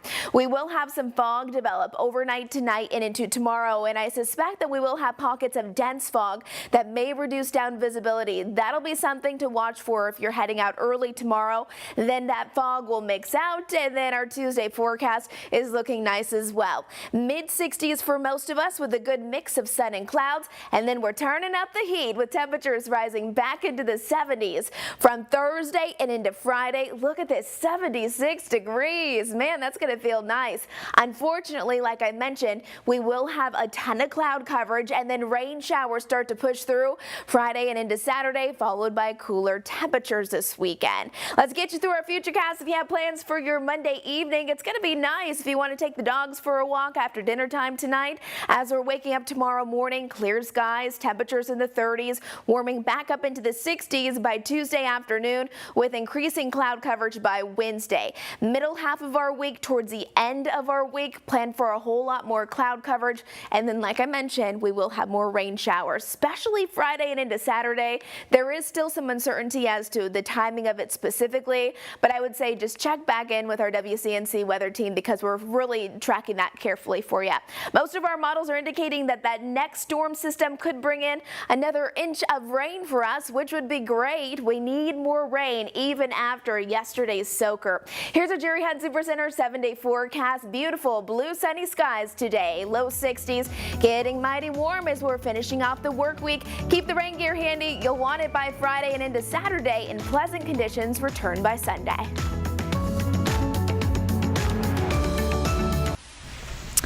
All right, going to be beautiful. We're going to actually go right now to a press conference where they're going to be talking about Mecklenburg County's Juvenile Detention Center. Now, that closed in 2022, but there's a lot of advocates that are pushing to reopen it. So right now, you're going to hear from an advocacy group, and actually Sheriff Gary McFadden is also expected to speak. So let's listen in. The Juvenile Detention Center here in Mecklenburg County. We had a very robust discussion in there looking at 3 different options. With one, the state of North Carolina operating it. Second is the Mecklenburg County Sheriff to reopen Jail North facility for kids. And the third was an option for the county to operate a detention center here. We've talked about a lot of numbers budget-wise. We've talked about programming. We've talked about how we can partner with the school system to make sure our kids are educated. And where we ended up is that we are going to, the Children's Alliance is going to convene a meeting with budgetary officers from the county, from the Sheriff's Department, and from the state to come into the room and have a conversation about how we can work towards coming up with a viable budget so that the sheriff can reopen the Jail North. The budgetary people have not been in the room together, at least all 3 of them together at one time. We feel like that's important for the purposes of trying to make sure that we can maximize the opportunity to reopen a facility here. The reason that's important is because the youth from Mecklenburg County who are currently detained by order of the court in the past have been scattered all over the state of North Carolina. We've had kids as far away as 3.5, 4 hours away from Charlotte. That makes it very challenging and difficult to be able to do case planning for them, for their attorneys to have access to them about their pending charges. There's to have continuity in the school system, because when they're placed out of the county, they have to disenroll from Charlotte-Mecklenburg schools and re-enroll in a different school system. And then when they come back to this community, which they ultimately will. All these kids these are our kids from Mecklenburg County. They have to re-enroll in school, which sometimes is a very difficult and bureaucratic process to do. So that's sort of where we are. We're going to convene this meeting. We're going to move forward. The state has been at the table with us consistently with their checkbook, saying that they are in a position to help fund some of this. The sheriff has been with us from the beginning on this process of trying to figure out how we can reopen it. So that's sort of where we are. And the county now has been having conversations, and they're at the table with us. So let me pause there and see what questions you may have. Yes, ma'am. Hi, Greg. So you mentioned 3 options. So as of right now, you are deciding that the sheriff will be the one running it, or the 3 options are still on the table, you don't know who's going to run it yet? The 3 options are still on the table. We're going to focus our energy initially on looking at the budget that the sheriff says it's going to take to run that program and figure out whether we can make it work. And we're still looking at that $15-point-something million, or? The number we were given today is $17-point-something million.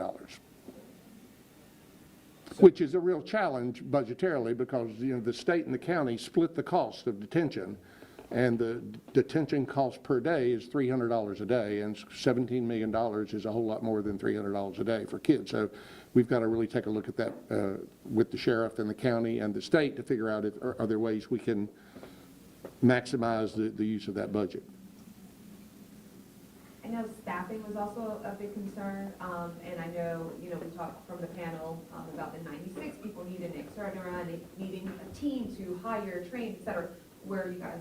The sheriff spoke very clearly about that. I mean, he can speak to that in a second. It's a challenge because there's competition in law enforcement on how to hire folks to do this kind of work. He's competing with other organizations and agencies. He's got staffing issues himself at Jail Central. So, you know, it is a challenge. We believe that there's a way that we can partner to help relieve some of that stress, maybe even having the city and the county and the state offer some resources to be able to help do that recruitment and training. So we're looking at all those models. What about the current Jail North facility? Depending on who ends up running this juvenile detention center, would they always, no matter what, whether it's the state, county, use that facility that's already built? The Children's Alliance position is that facility has been operated in the past by the sheriff and was an excellent program and was built for detention. It doesn't make sense to ask the state to come in and spend multiple millions of dollars building another facility when we have a facility that's available to use. So yeah, our consideration would be no matter who runs it, we would like it to be done at Jail North. Is it settled whether this would be we're fully reopening, we're going to go to the top capacity, or if it would be more gradual? Is that something y'all have figured out at this point? We've asked the sheriff today to bring in a budget that would cover 48 kids. They pointed out today that whether it's 48 kids or up to 70 kids, the budget's going to be pretty much the same because they have to staff it. The large part of the budget is staffing. We are comfortable with starting off on a smaller number. We currently have around 30, how many Mecklenburg kids have we got in detention? Today we got 42. 42 kids in detention, so we're looking at starting off, doesn't have to be starting off serving 96 kids, maybe start off at 48, a smaller number, and try to build from there. So you mentioned kind of focusing on the budget and so forth. Are there deadlines? I know Mr. Lassiter, you mentioned like getting things together before the county sets a budget, right, in the summer and so forth. So what are your deadlines that you guys are trying to meet, and is it before the Mecklenburg County sets their budget? As I said beginning, we've been at this for over 2 years, and we would like it done yesterday. We know that we're in the middle of a county budget process. If the sheriff's has got a budget, he's got to work through and get created from, or get approved by the county. The county at large has got a budget. So yeah, it's a critical time frame. So we're going to move with this pretty quick. Since you guys have been working on it for about 2 years, you know, is there a realistic way that this can get done by the end of this calendar year? Yes. Yes. Ideally, if everything goes the right direction and so forth, when would you want to see it actually operational as far as Jail North and open? I would love to have the kids in. I would love to have the kids in jail. We don't say jail. We say detention center, and we say residence. I know that's hard for people to understand, but humanity is big in my book. I would love to see our kids inside this facility at the end of the summer. We're willing to do it. We're willing to do whatever it takes to do it. The blueprint is our blueprint. The blueprint that we had before is the blueprint. But it doesn't, the cost is different now than when it was open previously. Will we have to sacrifice and do some other things? Of course. Everybody talks about the kids. We talk about the kids. We had a direct personal relationship with the kids. Unfortunately, some of those kids from the juvenile detention center previously are still with us, and they're at Central. And so, yes, it's going to take money. It's going to take shifting some things around. It may be taking, alleviating some things to bring the cost down. As we say, we've been here at this for a couple of years. And some things have changed. The progress has changed. Some of the kids have moved closer. But to operate that facility at Jail North is the best for everybody. It's just finding the right formula and the right funding for it and how we can come up with that. And that's where we are. We have made good progress, considerably good progress in the last 2 years. The state has worked with us and got most of our kids closer to us, which they're not as scattered as they were before. We've got a host of community stakeholders now that understand this issue. The question was asked in that room with almost 40 people, is there anyone in this room who doesn't believe that our kids need to be here in Mecklenburg County? And absolutely everyone agreed. So it's just trying to figure out how we can make this work. Judge Ross, do you want to say anything? She co-facilitated our meeting today. I just want to thank the sheriff for his commitment to bringing our kids back to Mecklenburg County and working with the state to find a path budgetarily forward. And I hope that our county and state and the sheriff can look at kind of get into the weeds of this and find a solution that can reopen the facility at Specter Drive for our juveniles. I think that this has been framed as a choice between Cabarrus and Mecklenburg, and that's not actually what the choice is. I mean, our population is growing in the state. Juvenile detention facilities in the state are over capacity today. The need for additional facilities and beds exists today and will grow over time. And there's a need for additional beds. And the choice is actually going to be between Mecklenburg County and Duplin County. So we will either do this in Mecklenburg and make this investment in Mecklenburg and keep the kids who will be the center of growth, even if the per capita rate of delinquent acts remains steady over the next 5 or 10 years. The choice will be, do we invest in that and growing the capacity in Mecklenburg, or are we going to send our kids to Duplin County over 3.5 hours away? And I'm pleased that we've had that commitment of our sheriff to find a path forward to make that investment here. And I'm optimistic that the county and the state and the sheriff can get down in the weeds on these numbers and find a way to make it happen. Sheriff, for the 90-plus employees that would be needed to reopen, would those all be new hires, or would you bring some from Central back? No, we cannot bring anybody from Central. That is going to be the big lift of finding 98 people, hiring 98 people, then training 98 people. So when I said to the young lady, I wish it would happen during the summer, we needed to start now. Hiring 98 people, and we have to understand a couple of things that hurt us. It's the way that we now depict law enforcement. That hurts us. That hurts us. No matter what you think, people would rather go and work somewhere else than work in law enforcement. Then we have to compete against CMPD and all the other townships to hire the 98 people. We think that the way that we will offer it to these new 98 people, that your ratio will be different than if you work at the main facility. The main facility, you have a pod supervisor and 20 to 40 people to supervise. At the juvenile detention center, it will be 1 employee and 8 juveniles. So we hope by selling it that way, we would be able to hire more people. But staffing will have to come from the general public. Right. Do you think it's possible by the end of the summer?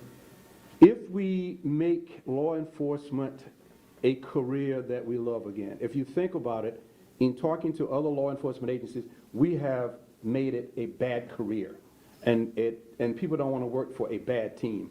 But I think it's possible that we could hire some people. We're going to give a great stab at it, as they say.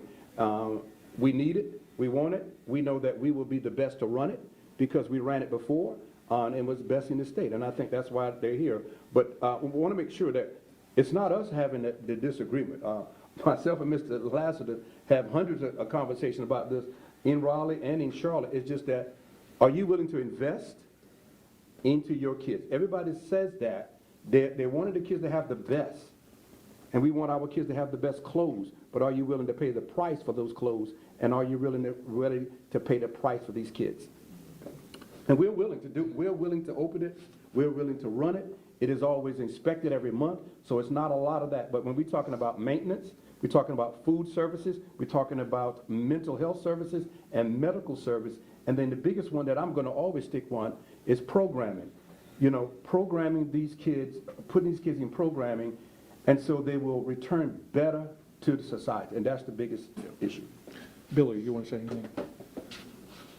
I would just say that we have to be on a quick timeline if we're going to get this done by the end of summer, because we got to get the county budget to pass. We got to get a state budget to pass, and you're all probably aware that the state budget has not passed last year. So we're in a process right now where we're trying to make a new offer to the General Assembly about what things are needed as far as juvenile justice, but all of state government are needed right now. But to get that proposal forward, I need what we got today, which is a commitment from the sheriff to say we want to do this. And so now I can go back to the General Assembly and back to the governor and say that we're on a path forward, trying to move forward on this facility, and we've got to get a ultimate, what is the budget ask going to look like to make that happen now that we've got a commitment. And I think there was always a commitment that we always wanted to do this, but I think everybody at the table today was committed to the idea of let's see how we can do this. What are the resources that we need to make it happen? And I need those numbers pretty quick if we're going to get it done. But this is the right thing for you in Mecklenburg County. It keeps your kids here. It makes transition back into education much easier. They're your kids. We need a commitment in the community to say there are kids, even when you make a mistake, you're still a kid that's redeemable, and there's an opportunity for you. That's why the programming is so important that the sheriff just talked about. The education is so important. You want that kid, when they leave a juvenile detention facility, to be better off than when they walked in the door and better able to reintegrate back into your community. And that's what we're trying to create here, is a program where those young people can reenter back into society in a much more productive way. Deputy Secretary, just to be crystal clear, as of today, the priority is to increase resources and funding from the state, but for the sheriff and the Mecklenburg County Sheriff's Office to still run Jail North. That's what we got a commitment today from the sheriff that he wants to do that. And so I think if that is the option that the county wants to do, then absolutely we're on 100% on board. The other options that Frank talked about today were ones that we've thrown on the table. The state has always tried to be an active partner in this and tried to make sure that every option was looked at. But I think the best option would be, because he already ran a successful model. We know it works. And so let's go back to that model that we know that worked. Let's try to figure out how we get all the resources and the numbers together to make that happen now. We were also very fortunate to have some of our county commissioners there. Would you like to say anything, Susan? Sure. I think what I would want to say is we saw today in that room that there is a will to make this happen. And there's a saying, where there's a will, there's a way. Only problem is, I'm not sure if that saying really holds true here, because there's a huge divide between the amount of money the state is willing to pay. Mostly this is around staffing, these costs. And if you have a state that's willing to pay in the 30,000s for a position, and you have a county where you need at least in the 60s, there's a huge divide. And so the will is there. Is the way there? That's the part when you have a state that can't even pass a budget, it's very difficult to trust that we can get those funds. And so this is going to all have to come together, and my hope is that where there is a will, there is a way, but I'm not sure we can really bank on that right now. So that's the big question.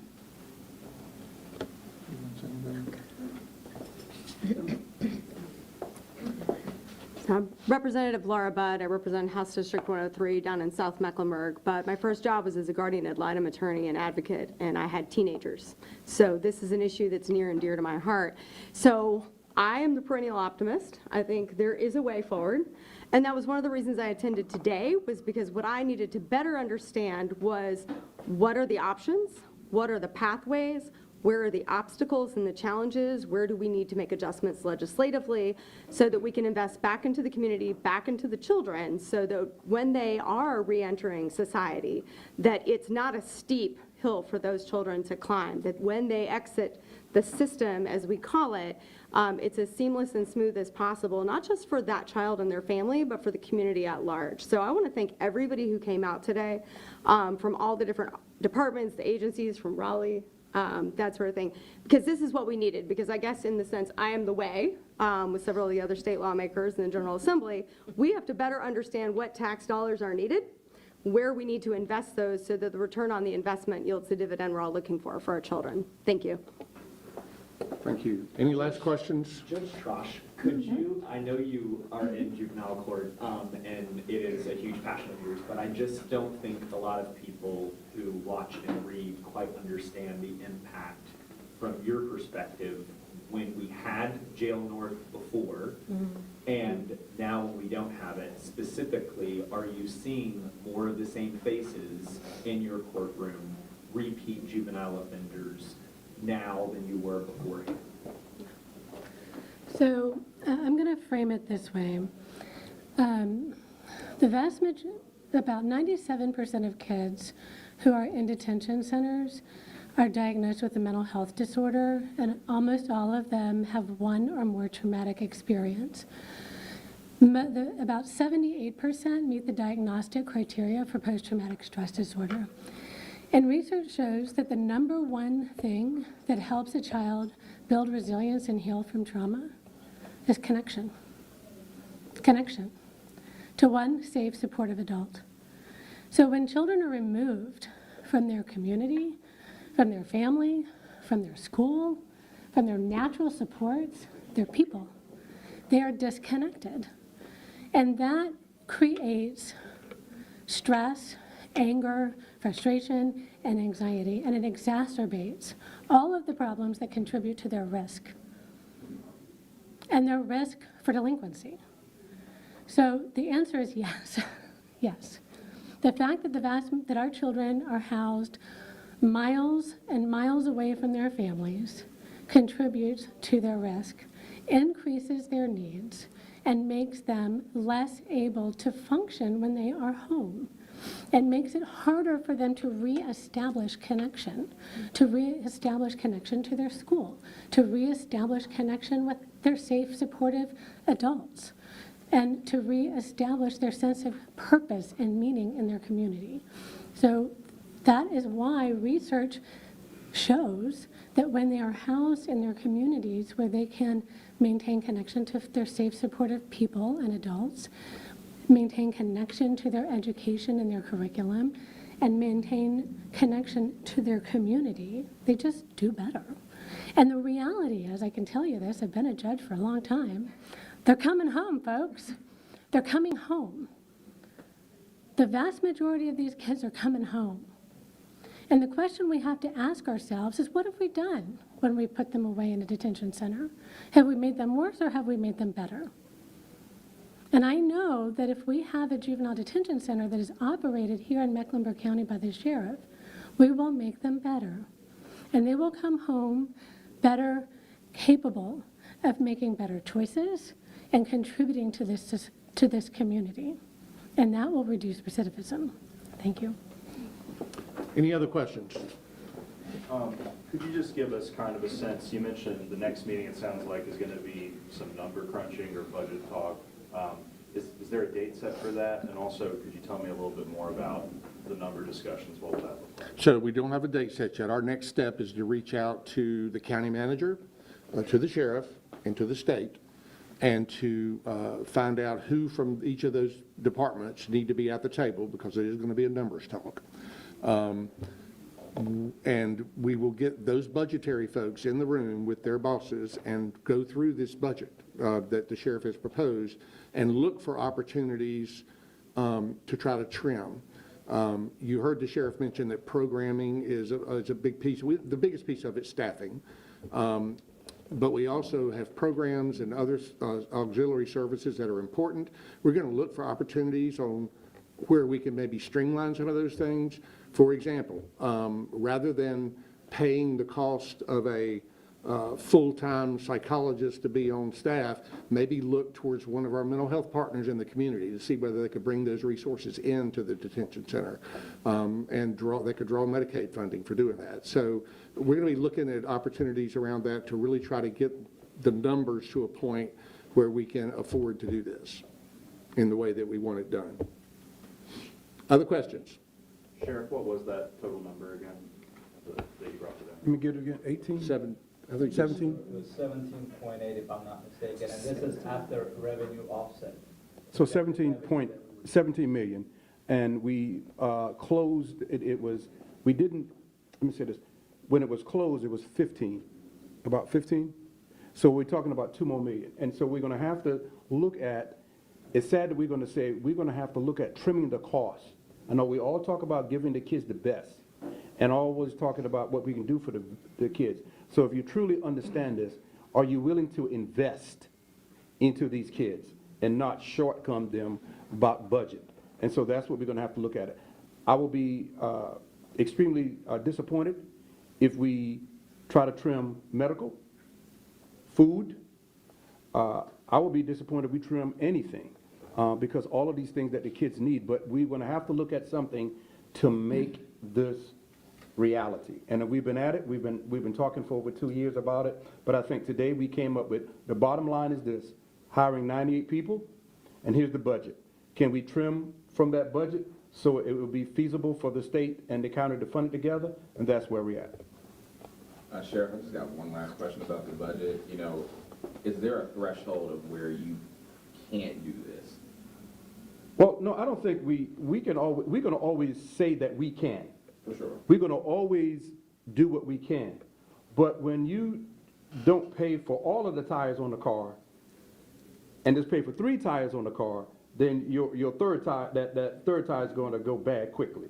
And so we're trying to say this is what's good for today and that this is sustainable for the future.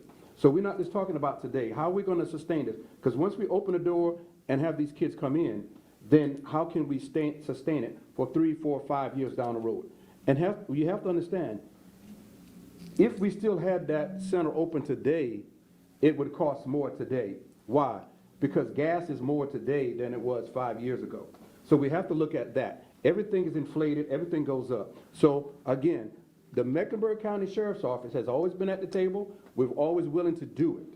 And we wanted to do it. The blueprint is what we had before.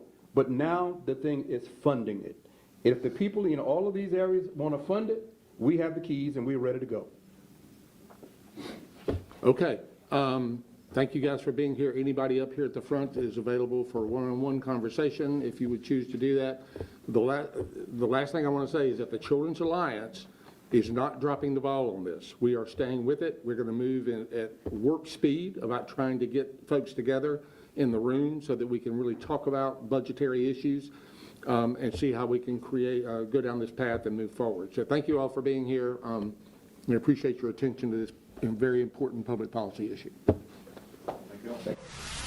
All right, so you heard Sheriff Gary McFadden there saying, we want this, but we do need the funding. There hasn't been a juvenile detention center in Mecklenburg County since 2022. So working that out, Jessie Pierre is going to have more information on this. She's covering this story for us today. She's going to be talking to us at 4 o'clock. So you don't want to miss that. So keep it right here on Live Impact News on WCNC Plus. But for right now, we're going to take a 2-minute break.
You're watching Live Impact News on WCNC Plus. We want to talk about something we talked about on Friday, which were those layoffs right here in Mecklenburg County and Iredell County that involved Lowe's. So we do know right now from what you're seeing on the screen, these are all the layoffs in North Carolina. At the bottom of your screen, you can see Lowe's Company, Inc., and it does show Mecklenburg County, Iredell County. We do know that 227 people or positions were laid off in Mecklenburg and Iredell, 600 overall in the country. Lowe's did send out a statement saying that to strengthen their focus on frontline associates, we've made the difficult decision to reduce approximately 600 corporate and support roles, less than 1% of our total workforce. This step helps better align our resources to support our stores and the associates who serve customers every day. So with that being said, we do know that 227 positions in Mecklenburg and Iredell combined have been laid off at Lowe's Company. We're going to head back to that trial in Georgia right now. We were showing you some surveillance video. Now, if you are just joining us right now, it's the Collins Gray trial, which is the father of a son who did go into Appalachia High School, which is in Georgia, and allegedly shot 2 teachers and 2 students at his high school. Now, this trial is all about where the parents come into play. So they are accusing the father of providing their son with the gun. The father and the defense saying that they didn't know that he was going to, use the gun. So it's a very interesting trial. So we're going to head on over there. I do want to note, though, that we have been seeing some surveillance video. So we want to keep you in mind that some images may be disturbing, but we will continue to monitor this and take it down if it is too disturbing. So let's head on over to Georgia courtroom. Find out where Colt lived. Well, at the time, the deceased male in the floor of the hallway, I don't know if y'all have introduced everybody yet, but at the time it was unknown. Someone mentioned he was with the shooter and opened the door and asked the suspect if he was with him. He said no. Judge, we're going to object any hearsay. We'll move on, Your Honor. I'll sustain the objection. So I did ask the suspect where his address was, and then call the radio to the media center to have deputies go to that address and secure it for a search warrant. Okay. And as lieutenant over persons, were you in control of the investigation at that point? Yeah, I supervised the Bexar County Sheriff's side of it. Yes, ma'am. Okay. And who did you assign as the lead investigator from the Bexar County Sheriff's Office? Jason Smith. Okay. And did y'all call in the Georgia Bureau of Investigation for help as well? Yes, ma'am. Yeah, they were a big part of it. Okay.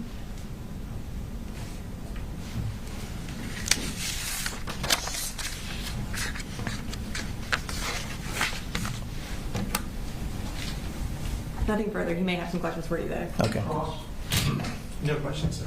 All right. Thank you, sir. All right, thank you.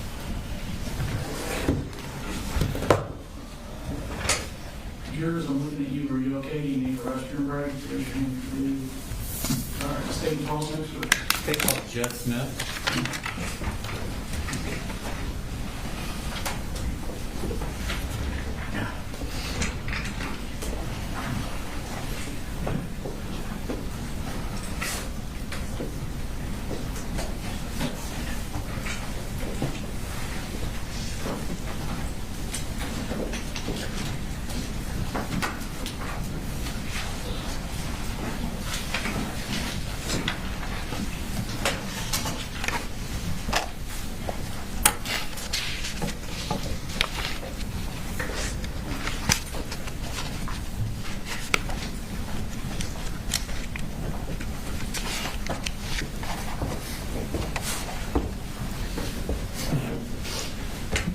Swear the testimony you give matter now pending before this court will be the truth, the whole truth, and nothing but the truth, so help you God. So help me God, yes. You can have a seat, and if you could introduce yourself to the jury. Sheriff Judge Smith. And are you the sheriff of Bexar County, Georgia? I am. How long have you been the sheriff of Bexar County, Georgia? I got elected in 2009. Okay. And before that, what did you do? I was a police officer at the Winder Police Department. And how long have you been post-certified police officer? 25 years now. I want to take your attention to the morning of September 4th, 2024. Where were you that morning? I was at my headquarters at 233 East Broad Street, where the sheriff's office and admin building's at. Yeah. Had y'all had something that morning with the Centegix system? We did. So Centegix was implemented through the school system and through our public safety partners, the sheriff's office, the police department, and the fire department. A few months prior to that, and that morning at 7:30, we officially tested Centegix for its rollout, if you will, at 7:30 a.m. that morning. Okay. What school was it tested from? Bethlehem Elementary. Principal Mindy Reed is the one that tested it for us. Did it go off okay? It did. Okay. I want to take your attention to around 10 o'clock. What were you doing? I was in my office at East Broad Street. I was checking emails, normal stuff that I do in the morning times. At the time, there was a GBI agent, not in our region, that was there checking the files of a former employee of ours. And we were having a conversation, and they were trying to hire this former employee. And I jokingly told her, "You're wasting your time. I would clone this young lady if she would come back." We were talking and conversating back and forth, but just that was normal for me to be in and out of the office. Okay, and what happened at that point? I'm sitting at my desk. My cell phone is sitting beside me as where I have it plugged up at. And the first Centegix alert went off at around 10:15, around that time. Then a second one, then a third one, then a fourth one. My first instinct was that it was malfunctioning. Didn't know what was going on, didn't realize what the situation was, and I said to myself, something must be going off with it. Then I started realizing it was Appalachia High School. It does give us an alert in the location. When y'all do the trainings, is it normally just one person pushes the button to start it? Normally. Y'all weren't ready for 20 people to push the button? That's correct. Okay. So you found out it's at Appalachia High School. What'd you do at that point? I kind of thought it was odd to have that many at one time, that early. One of my majors, Major Todd Drews, whose office is right beside me, come running to my office and says there's an active shooter at Appalachia. And so I remember the GBI agent standing right there beside me, and I ran outside, put my vest on in the truck, and I don't really recall driving from 233 to Heyman Morris, where Appalachia was at. How far away is it? I'd say 3 or 4 miles. My phone was ringing. I do remember turning down Heyman Morris Road, and there was a line of blue lights and red lights from as far as I could see. And when I turned in, Appalachia has a circle drive. Okay. And I remember going to the left. I don't recall ever hearing on the radio where the location was at. Let me pull up the school map. Could you pull up States 3.1, which has already been tendered into Abbott Shrine?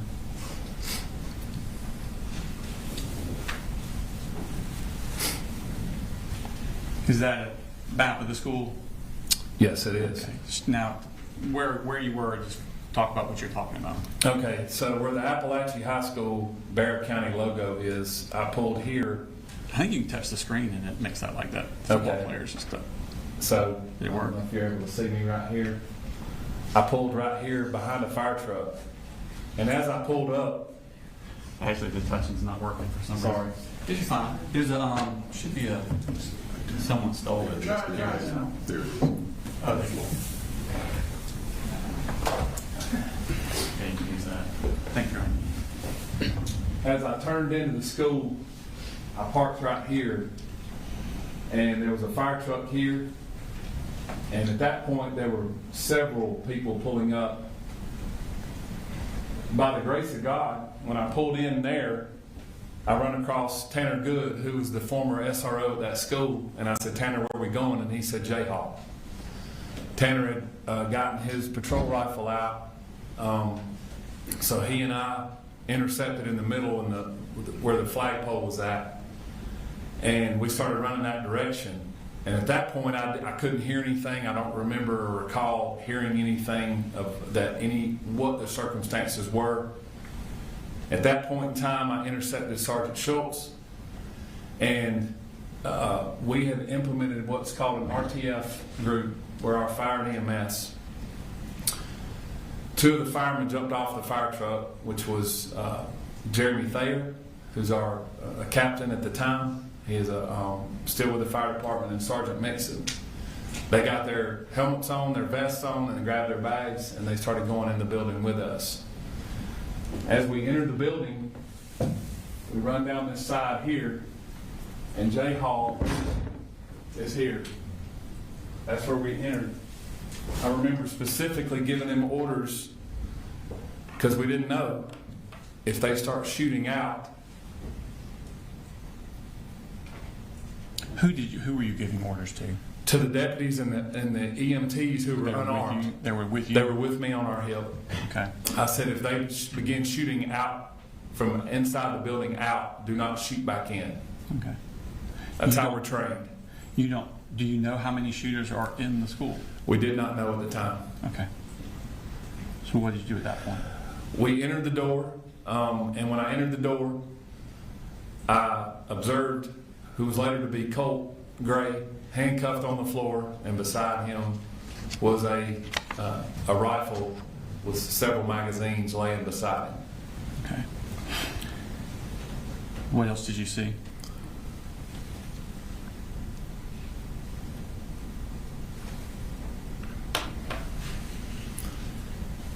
Just beyond him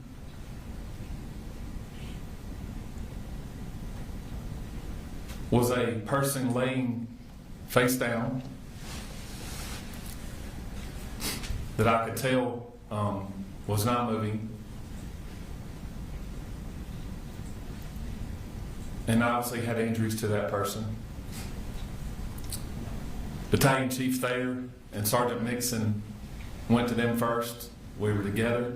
That person was later identified as Mason Skirmahorn. I'm going to show you Smart State Exhibit number 42.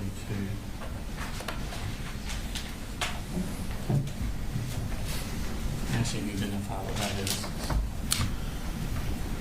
That is a picture of Mason Skirmahorn in the parking lot. On September 4th, 2024, was Mason Skirmahorn under the age of 18? Yes, he was. All right, this time I'd like to post State Exhibit number 42. No objection. 42.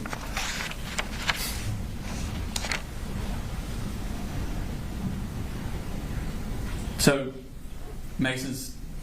the medics tell you that Mason has passed away at That's that point? Okay, what do you do at this point? So myself and several others that were in the room or in the hallway, Tanner Good, Sergeant Schultz, Lieutenant Wilkerson, several others were starting to intercept that area. I heard someone say, Deputy King and Sergeant Boyd had already taken Colt into custody. I heard someone say there may be a secondary shooter. We weren't sure at the time. So we began clearing that particular area of J Hall, K Hall, I Hall, and those that intercepted that hallway. We have a map here, so you can show on that. Probably easier. It's kind of zoomed in. It's a portion of the map you were looking at already. And when you say clearing, what's your objective? Our objective is to stop the killing and render aid, whatever that may be. Our job is to go in and intercept whoever's doing the damage and whoever's doing the killing at this point. That's our job at that point. So myself and several others were clearing the bathrooms to try to find out if other people were in the building. All right. Show us about where you're talking about. I'm going to find J Hall here. The bathroom is where we first started. Workroom and bathroom area right here. This is Jay right here. This is where we went and started clearing, and we started clearing each hallway as best we could. Then we started fanning out, and what we use is what's called a bubble technique, where the bubble expands like a balloon. Okay, so instead of everybody just running down one hall, you're all kind of... We're fanning out, yes. Okay. Do you have any difficulties getting into the rooms? Yes. our teachers and our students and staff are trained that all of the doors should be locked or closed and no access to those rooms. Okay. So it's very difficult, and at that time, during the chaos of what's going on, the teachers are trained, do not let us get in the room, even though they're asked to. So what did y'all do to overcome that?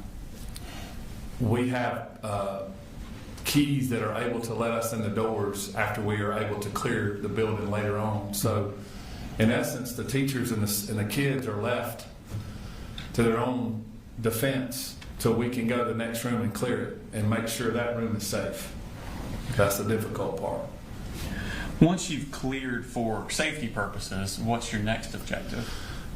Our next objective is to secure what we have, secure the scene, and secure what we have at this point in time, and render aid in this case. And that's what we did. We started rendering aid with our RTFs. Okay.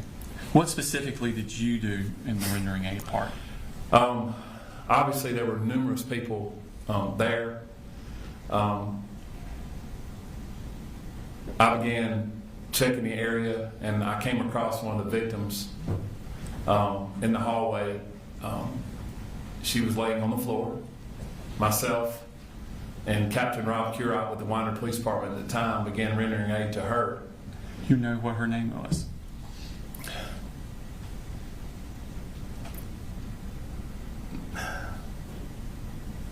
I'm drawing a blank. Tell me about her injuries. Did you see them? Yes, and I'll think of it in a minute. I'm so sorry. She had extensive injuries to her. She was bleeding in a lot of different locations that I could see.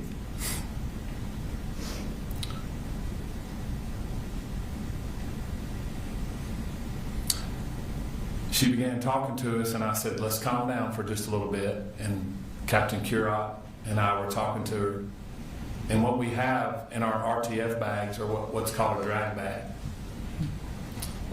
And in that drag bag, it's able for us to put a patient on that and take them out a whole lot easier and pull them out of a situation that's like this.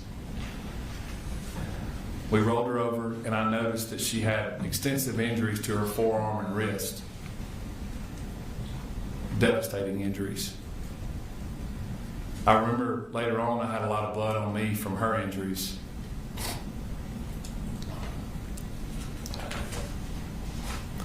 I was trying to calm her down, and we got her on the bag, and we started taking her out of school, out of J Hall where we entered, myself, Captain Curott. Before you took her out and you're putting her on that drag bag, did she make any statements to you?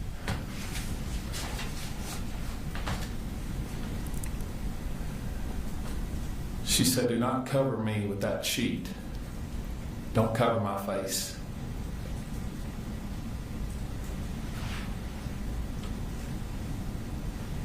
Please don't let me die. And I said, we're not going to let that happen.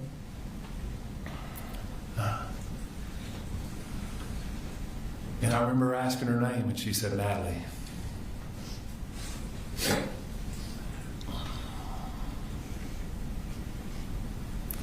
It's a beautiful girl. And she said, please,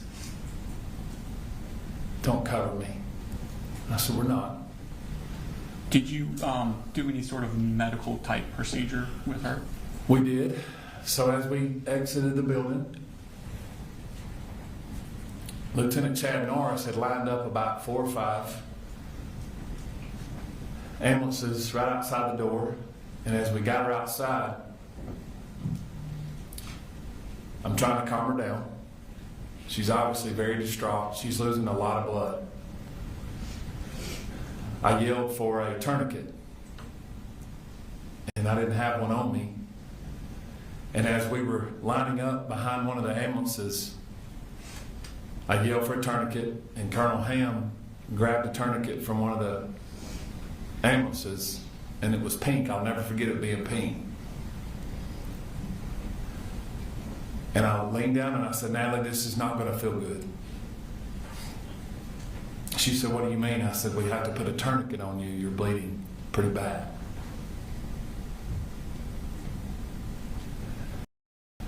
And as I put the tourniquet up her arm, and Captain Curot did, I said, "We got to go higher." We got it up to her shoulder. And I said, "This is not going to feel good, baby girl." And I grabbed her hair off of her face, and I said, "Just hold on for just a second." He tourniqueted it down, and she screamed extremely loud, and I said, "It's going to hurt, but we have to do this." We got that tourniqueted on, and at that point, she calmed down a little bit. I told her she's going to be okay. I said, "The next time I see you, we're going to talk." We loaded her in the back of an ambulance with another patient. Then I ran back in the building. When you were taking Natalie out, was Colt Gray still in the hallway? He was. And did Natalie see him? She did. Did she make any statements to him?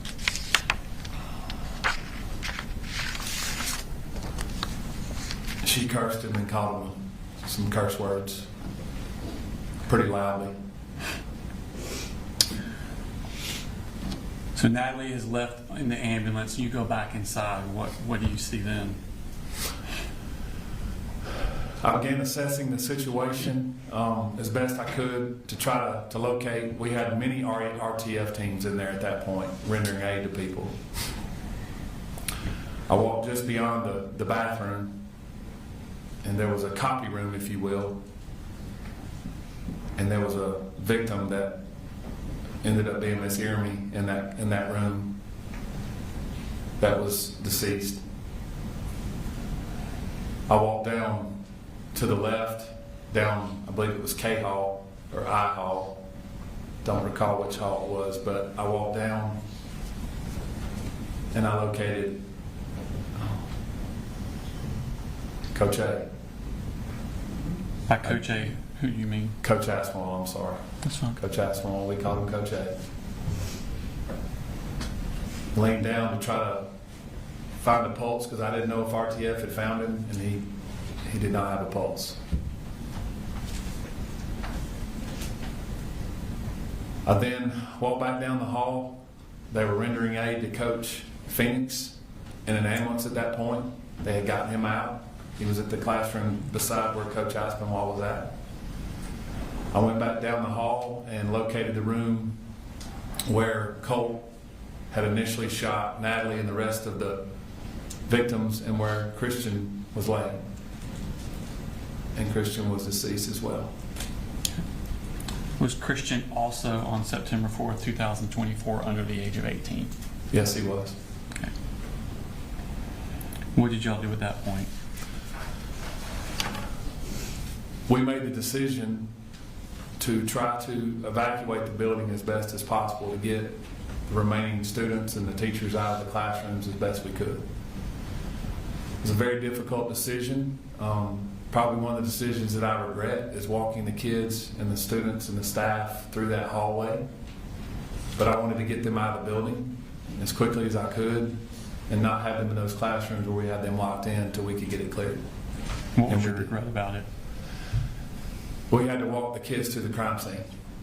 A lot of kids had to see things that I don't think children of that age should see.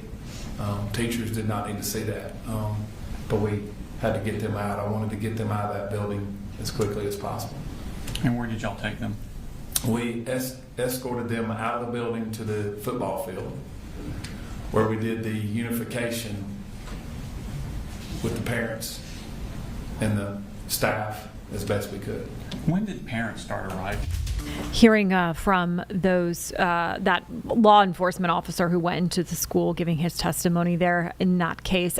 We want to turn it now to Hickory, where there was a standoff situation. Everything is under control now. If you were around Catawba County, right near the parking lot of Springs Road near St. Stephen's Fire Station 1, you probably saw all of this earlier. And it's because a man came out, he was driving and they pulled him over for reckless driving. He came out with a gun, threatening himself. And so Catawba County's special tactics and response were able to get this under control. And so negotiations were had, and the attempt were unsuccessful, but then they continued to talk, and they did end up taking him into custody without further incident. So that is some good news there, and everything is under control in that area. So the Hickory standoff is resolved. But if you did see that earlier today, that's what was happening. We're going to take a quick break right here on Live Impact News, but keep it right here on WCNC Plus.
Welcome back to Live Impact News on WCNC Plus. We are following that trial in Georgia right now.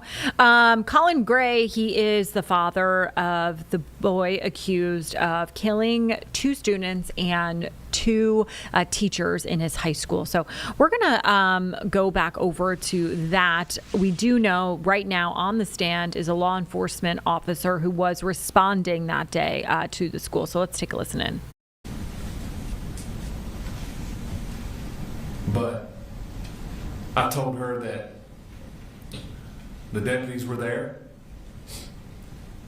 I turned over and I said to the Georgia State Patrol major, and I said, do me a favor and send some troopers over to the high schools. And they did. And they secured that for us as well.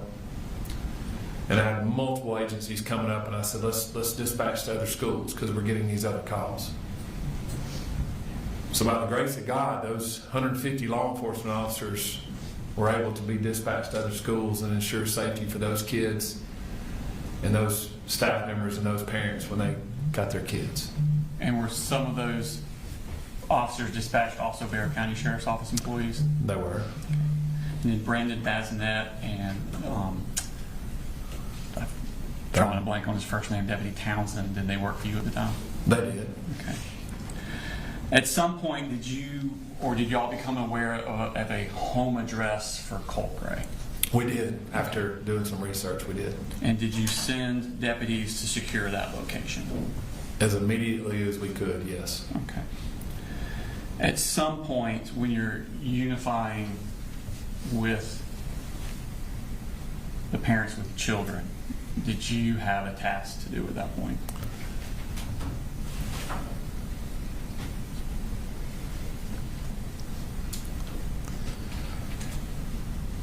So we knew that we had 4 people brutally murdered.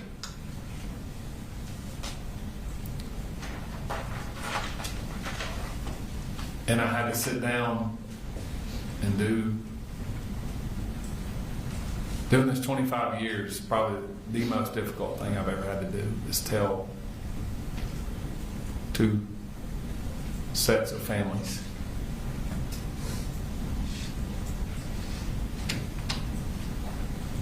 that their babies were murdered. Did you do that personally? I did.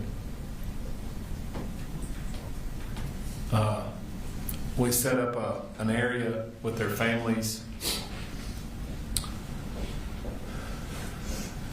and I met with Christian's family first.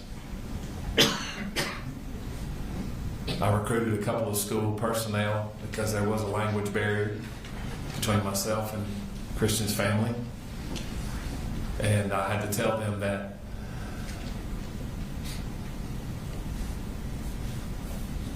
Christian's life was taken. And all I could do is sit there with him and pray with him and tell him I'm sorry. And then I had to meet with Mason's family and tell them the same thing. And then I had to meet with Miss Irmy's husband and tell him that his wife was murdered. I wasn't able to meet with Coach Aspinwall's wife. She was not on site. That was done off-site. I later talked to her and talked to some family members. The residence that you sent those deputies to secure, was that in Barrow County? It was, yes. Just a second, please. No further questions, thank you. Is there any cross?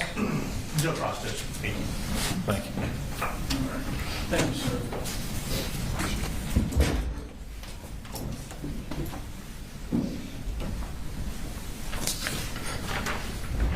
All right, let's go ahead and take a 10 to 15 minute rest. We'll discuss the case. Be in recess.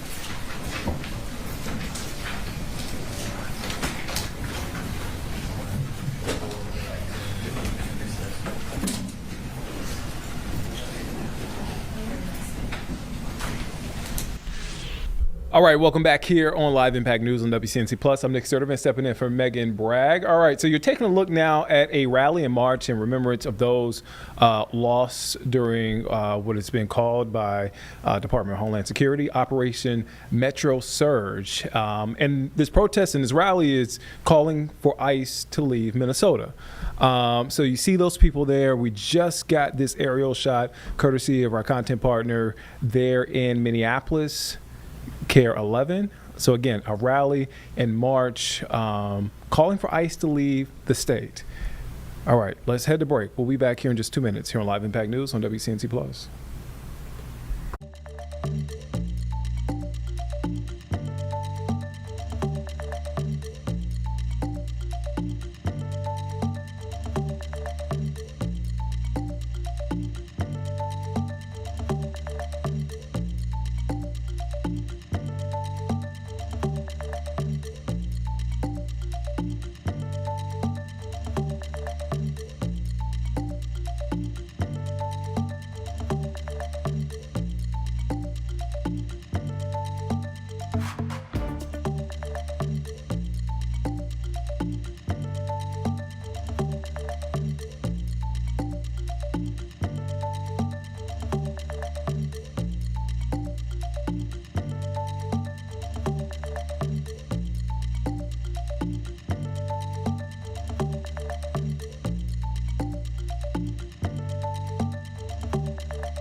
Welcome back here on Live Impact News on WCNC Plus. I'm Nick Sertivant. We want to get to a story that we are following today. We're talking about staffing shortages at the fire department in the city of Salisbury. And we want to bring in WCNC Charlotte's Miles Harris, who is following the story. And Miles, just researching the story, one of the stories that popped up from several months ago, back in September, was that Salisbury gets a federal grant to hire 6 more firefighters. Right. So you see that and you're like, what happened? Right. And I think it's interesting how they're seeing that, but then it's still not necessarily happening as far as what they are seeing as far as the firefighters are dealing with. And so they might have 6 new firefighters, but they're still dealing with essentially a shortness of staff when it comes to them to be able to do their jobs and perform as well as they need to. So we know, for example, the Salisbury Professional Firefighters, their union, their Facebook page put out a press release a couple of days ago mentioning how they basically had to place one of their ladder 3s, leave it out of service due to short staffing. Wow. So I talked to a couple of people that worked out there, the firefighters out there. Ideally, I think at minimum you would want 3, I want to say, don't quote me on it, I want to say 3 firefighters.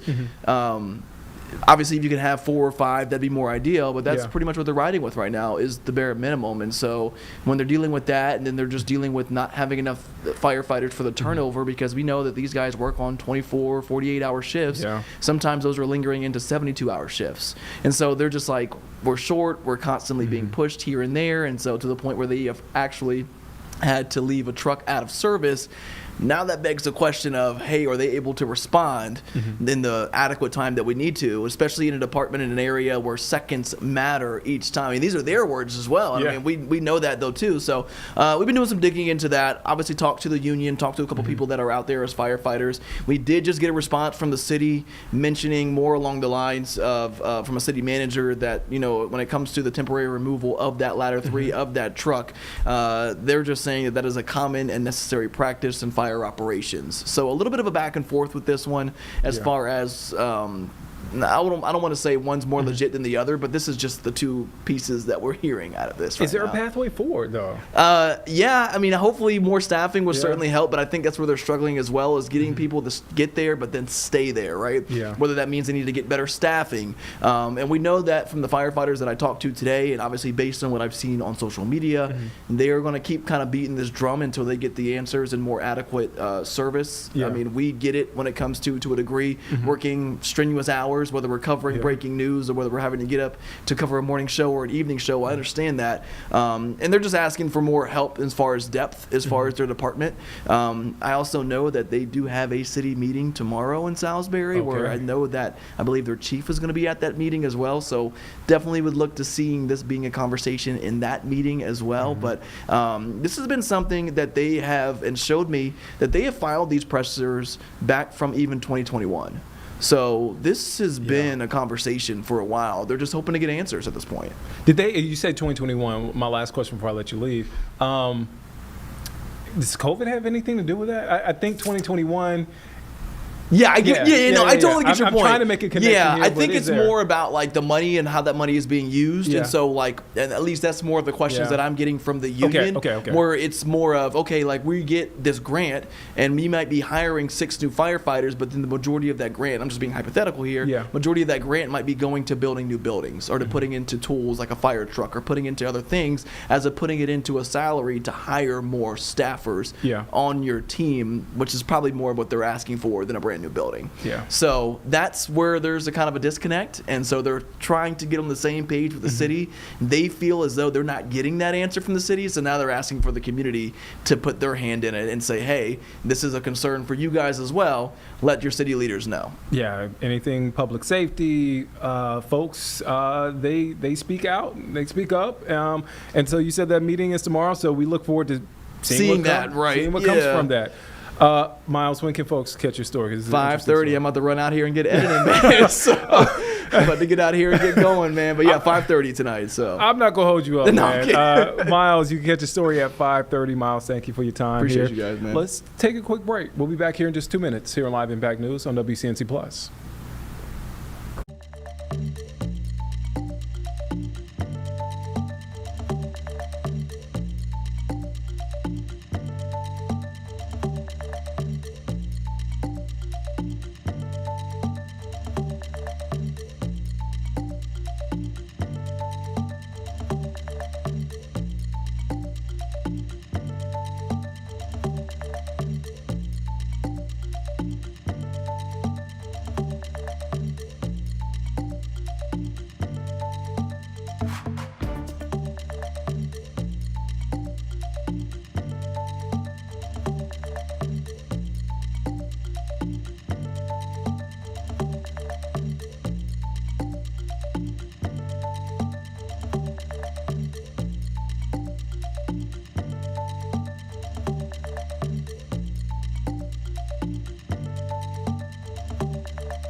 Welcome back here on Live Impact News on WCNC Plus. I'm Nick Sertivant. We want to go now to a breaking story here in Rhode Island. This is in Pawtucket, Rhode Island, where there is a significant police presence there outside of a skating rink there in Pawtucket. Again, you can see officers there on scene. This is views from the parking lot of that skating ring.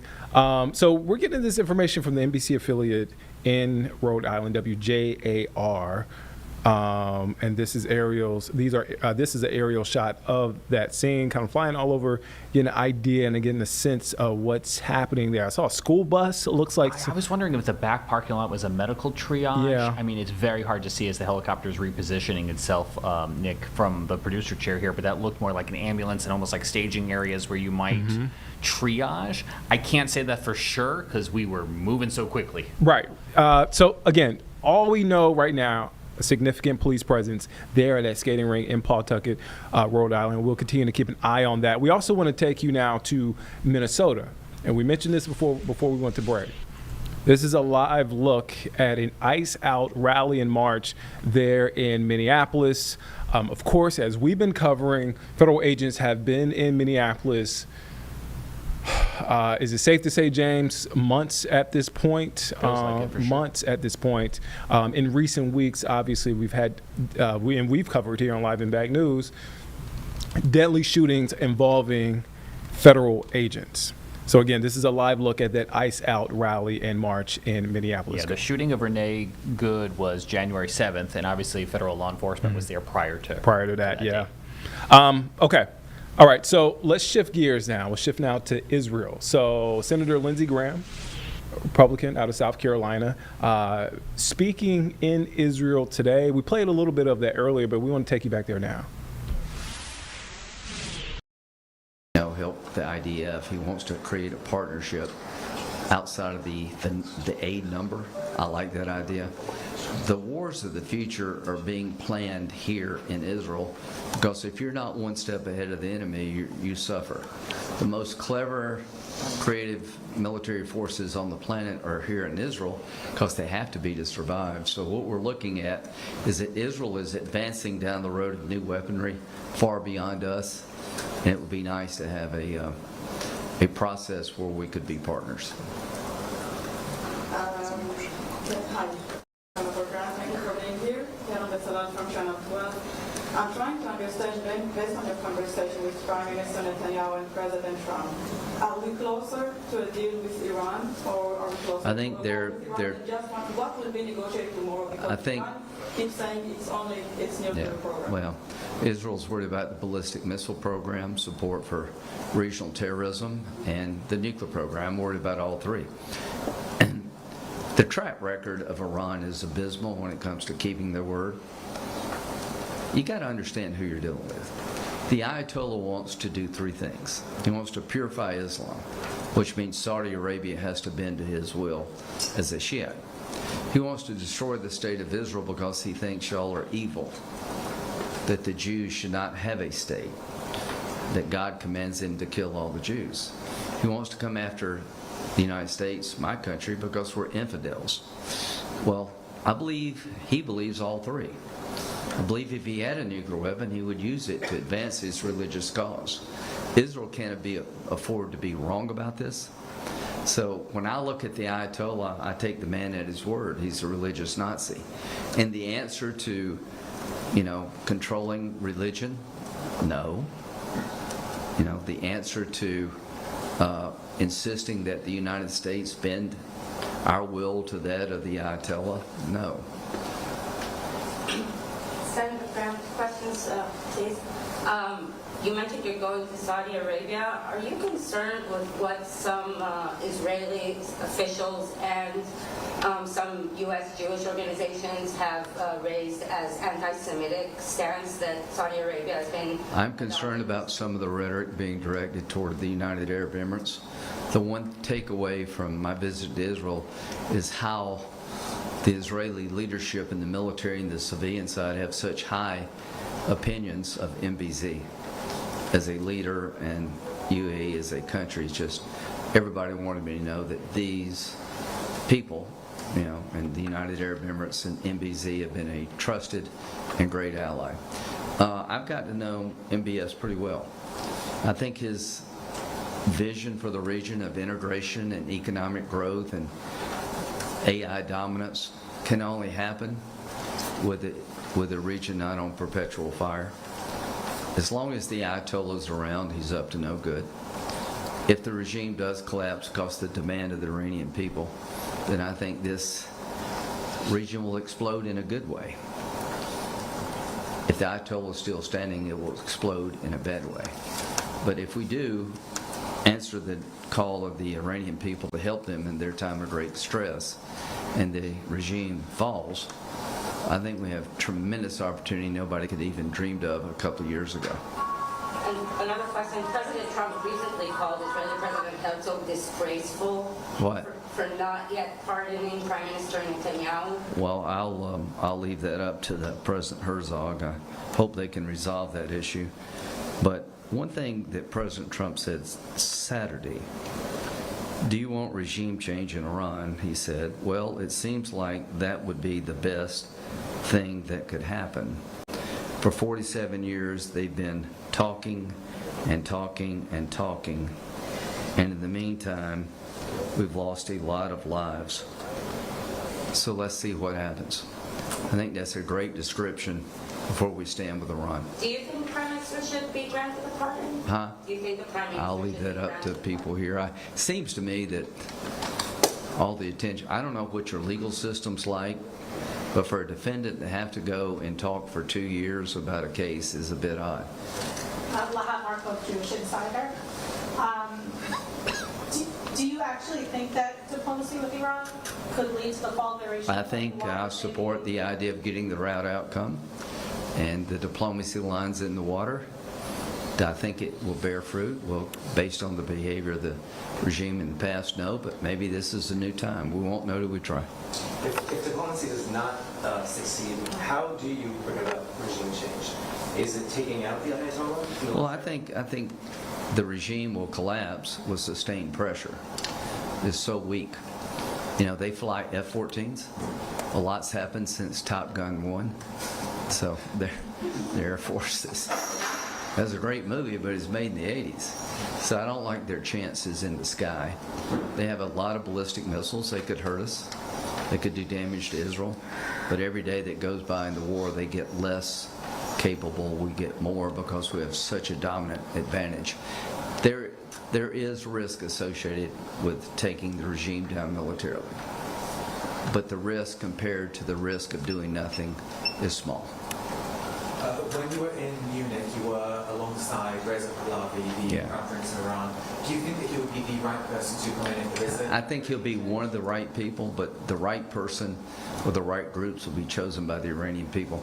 Everybody asks me, what happens next? Well, I don't think the Iranians are in the street to say we'd like to be oppressed more.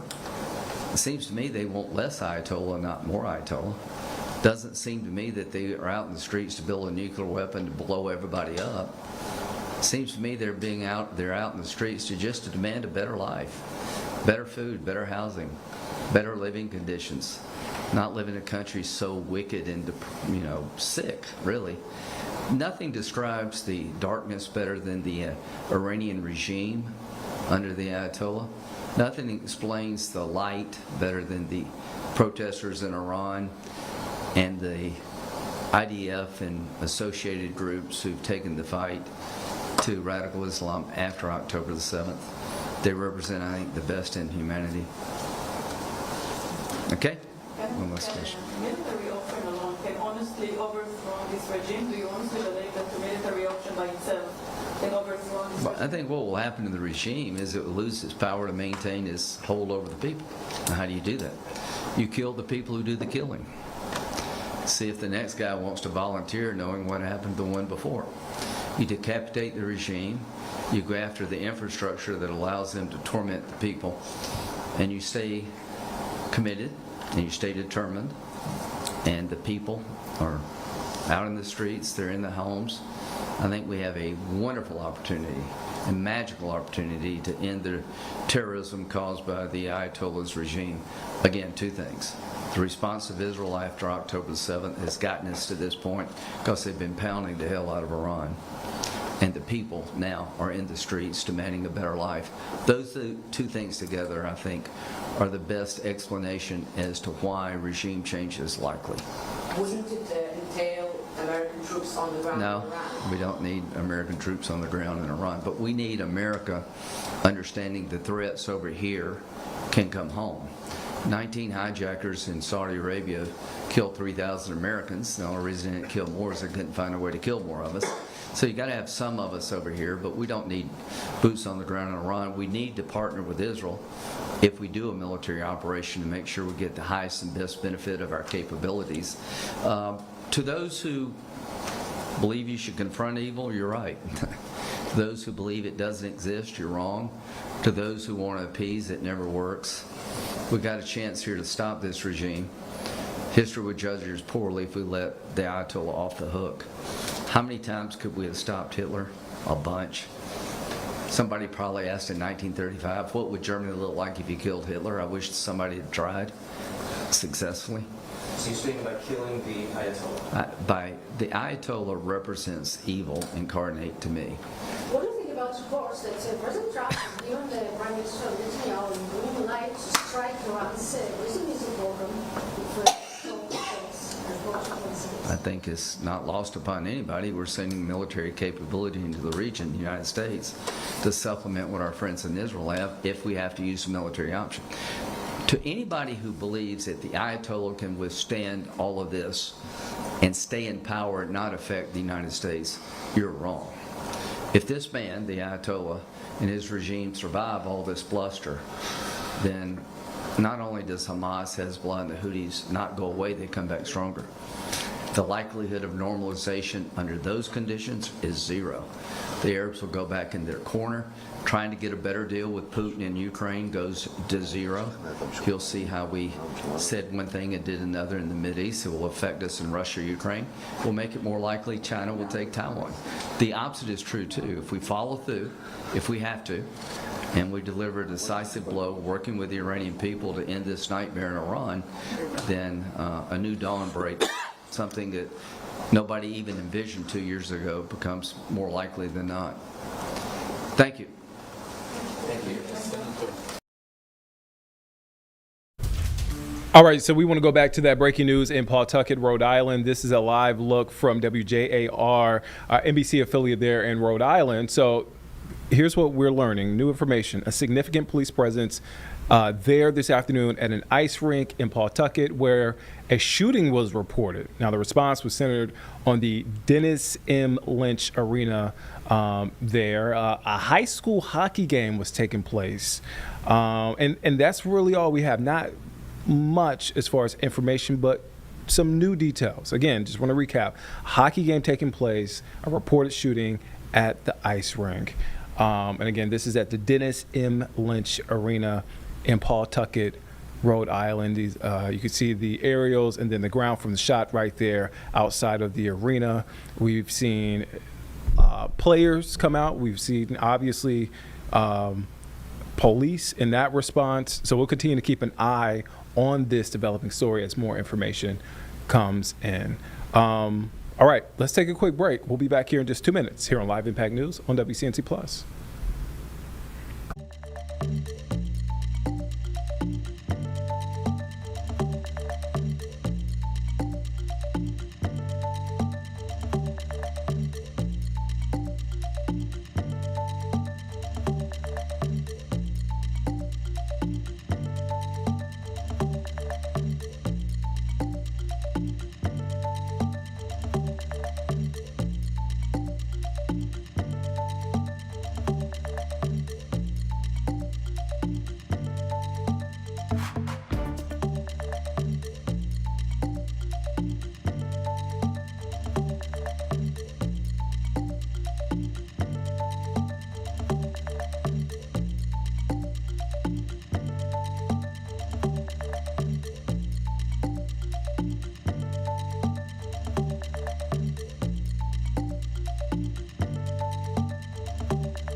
Welcome back here on Live Impact News on WCNC Plus. I'm Nick Sturdivant. We want to go back now to Pawtucket, Rhode Island, where a police presence remains. You see the yellow tape outside of the Dennis M. Lynch Arena there, where, according to WJAR, the NBC affiliate there in Rhode Island, there was a hockey game, high school hockey game taking place. And as far as we know, there was a shooting reported at this ice rink. Again, a hockey game taking place, and there was a reported shooting. No word on any injuries, how many people were involved, how many people were actually inside this arena, where the shooting actually took place, if it took place inside or outside of the arena. But you see there, that is an aerial shot of the entire arena. Behind that, you see the school bus. You see what it looks like players behind there, because we've had close-up shots where we've seen some players in their jerseys, one actually in full equipment. Hockey equipment there. So again, a shooting there at the ice rink. Still limited information, but we do know that a hockey game, high school hockey game, was taking place. We'll continue to follow up on this story as more information comes in. Again, as I mentioned there, again, you see those players there still in full uniform and jerseys and equipment. And you can see that police response there as we work to find out what exactly happened and who all and how many people were impacted by this shooting. Okay, we wanted to go to Columbia, South Carolina. We're happening right now. South Carolina representative, U.S. representative, I should say, from South Carolina, and South Carolina gubernatorial candidate Nancy Mace is speaking. This comes after she requested unredacted files on Epstein's potential co-conspirators. Big news nationwide. Let's take a listen into what she's saying right now. You will have the language of that bill and what it does, but this is going to be the first of a series of policies I'm going to put forth on judicial reform. I supported the bill that came out of the House last week under JMSC reform, anything to get it out of the hands of legislators who have cases before the prosecutors, cases before the solicitors, and cases before the judges that they are appointing. The cleaner, more ethical, less corrupt the process will be. But this is an issue that affects so many families across the state, and we need leadership who's going to understand how devastating these decisions can be.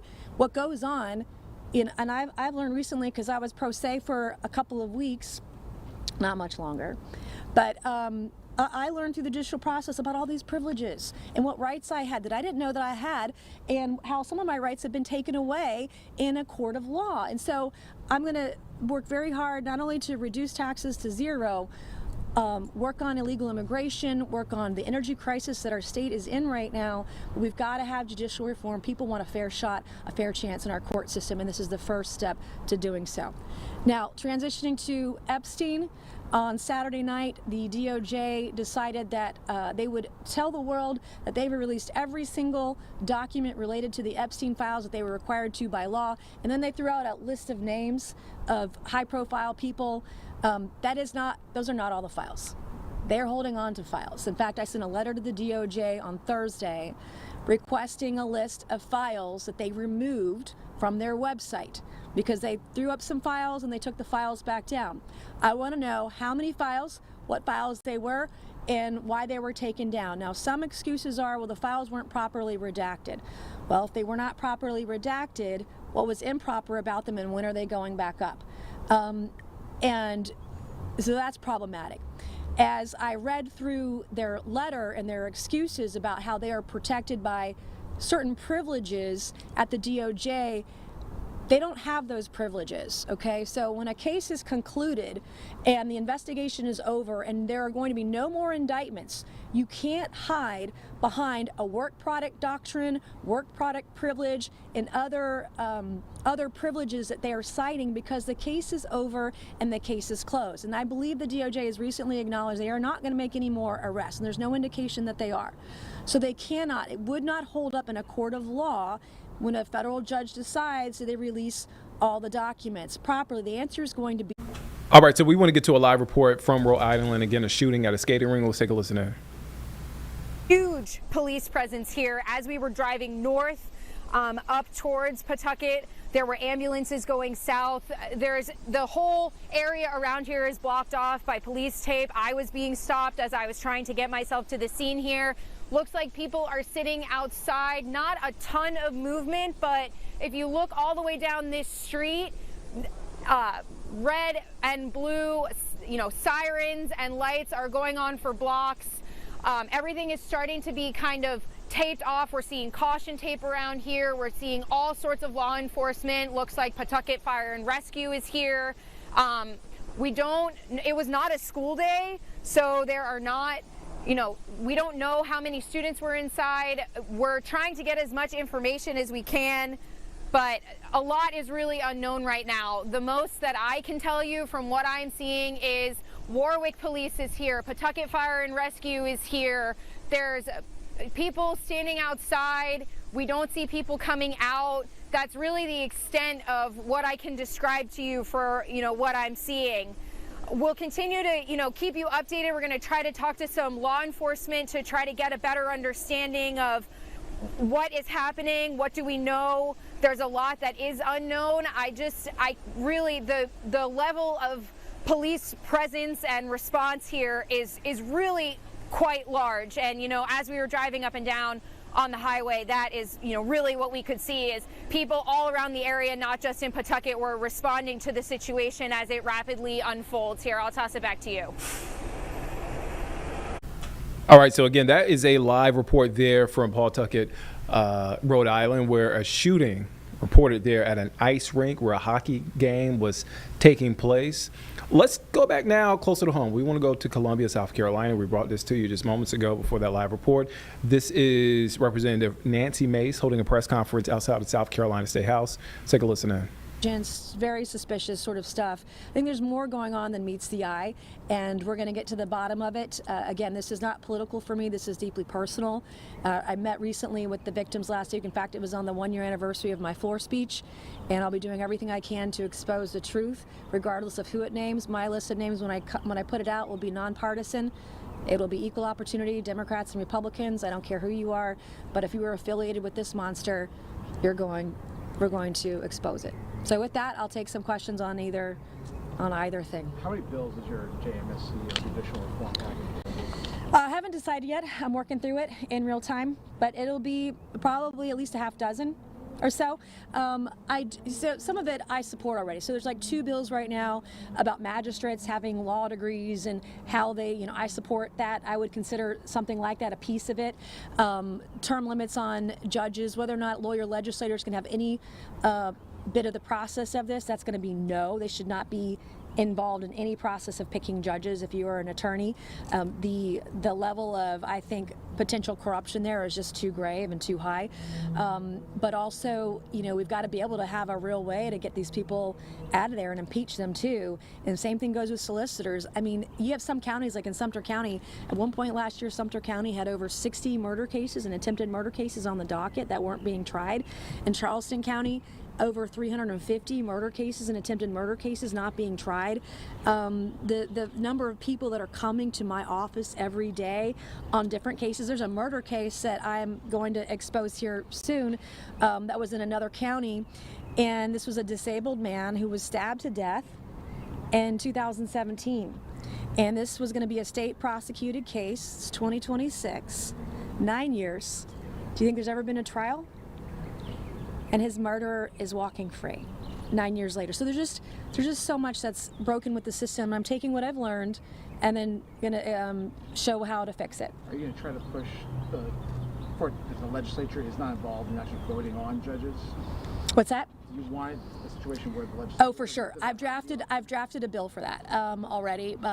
Yes, I don't want the legislature involved, but again, they're never going to take that power away from themselves. They're never going to do that. I can propose it until I'm blue in the face, and I will propose it because there are some states, we're one of the only states in the country that does this, but in a lot of states, the governor might appoint some, or there might be some advising consent of the Senate, or some hybrid thereof, and I've put that policy together, which I'll be releasing to in the next couple of weeks. With a lot of these policy pushes, obviously they're coming on the heels of conversations that are still happening in the General Assembly. Obviously, like talking about specific facets of your proposal, it goes a little bit further than what they're proposing. Obviously, you're running for governor. When if you get there, you're going to be dealing with the General Assembly that's more or less going to be doing, I guess, having these conversations that voters want to have. So. In these instances where you're having your own proposals and the legislature is offering proposals that you appear to disagree with, would you just outright veto something you wouldn't agree with? No, everything's in a negotiation. So what I'm doing here by proposing policies that I've drafted is how I would operate as governor. So you're gonna see, and I've already seen a slate of policies that I embrace. And sometimes I embrace things from the legislature. Sometimes I disagree with the legislature. Sometimes I'm going to take the best of both worlds and say, hey, since this can't pass, try this, right? And so that's part of making it work, because my goal as governor is going to be the most productive governor in South Carolina history, which means you have to sit at a table and you have to do some give and take. And some of my bills might go a little further, some might go less, and then in some cases, like when I did the no tax on babies proposal, that was taking something that had already been proposed but slimming it down into something that could pass in a faster fashion. So what you'll see me do is propose things that would be easier for whether it's a conservative, a moderate, a centrist, whomever in the legislature, that I think would be more susceptible to passing. I remember, not a year ago, but several months ago, we spoke and you talked about using the governor's office as sort of a bully pulpit to get things across. There's that too. I'm hearing a bit of a shift in tone, though. Would you say you abandoned that approach? No, not at all. I mean, I think it's a little bit of both. I mean, if you want to expose something that's very bad going on, you have to say something. And so I've never been a shrinking violet. I mean, look what I'm doing right now over the Epstein files.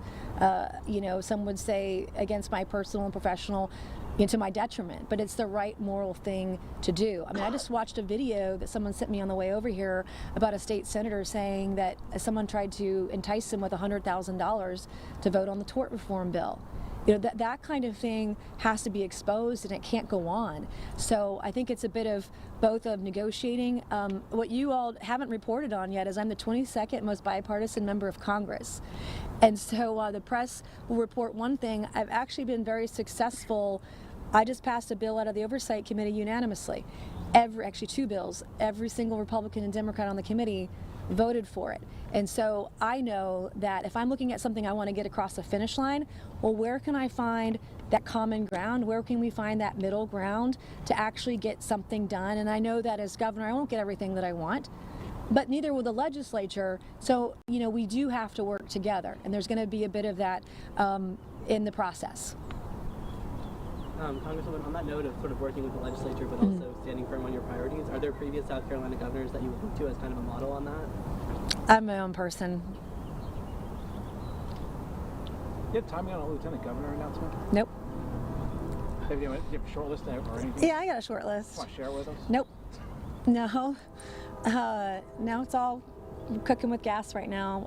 We're cautiously optimistic. We have our first candidate forum tonight, and very much I'm looking forward to seeing everybody there. Any other questions?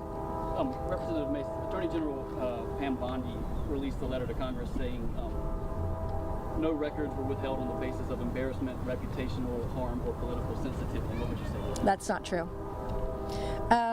That's not true. And in fact, I spent the weekend reviewing some information, and there were pinhole cameras in every single room of every single property of Epstein's properties. Those were not, neither the audio nor the video were included in those files.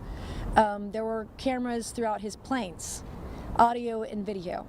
Those were those. There are files that have been taken down off the DOJ's website. One of them is actually highly embarrassing to me, because it just somebody, right after I announced my run for governor, put something out there about me and Ron DeSantis from, 20 years ago, which I didn't even know Ron DeSantis was a person back then, but they should disclose that. That's in the files, and it was taken down. Why was it taken down, right? Everything should be put out there, but it's not, and a lot of the information they have is redacted. So, for instance, when it comes to the co-conspirators and naming names of those individuals, you can't name the names. I can't read the names on the Southern District of New York documents because they were redacted when they came over to the DOJ. What's that about? And why are they hiding it? Speaking of that document, I remember another name of that, Steve Bannon. Steve Bannon's come up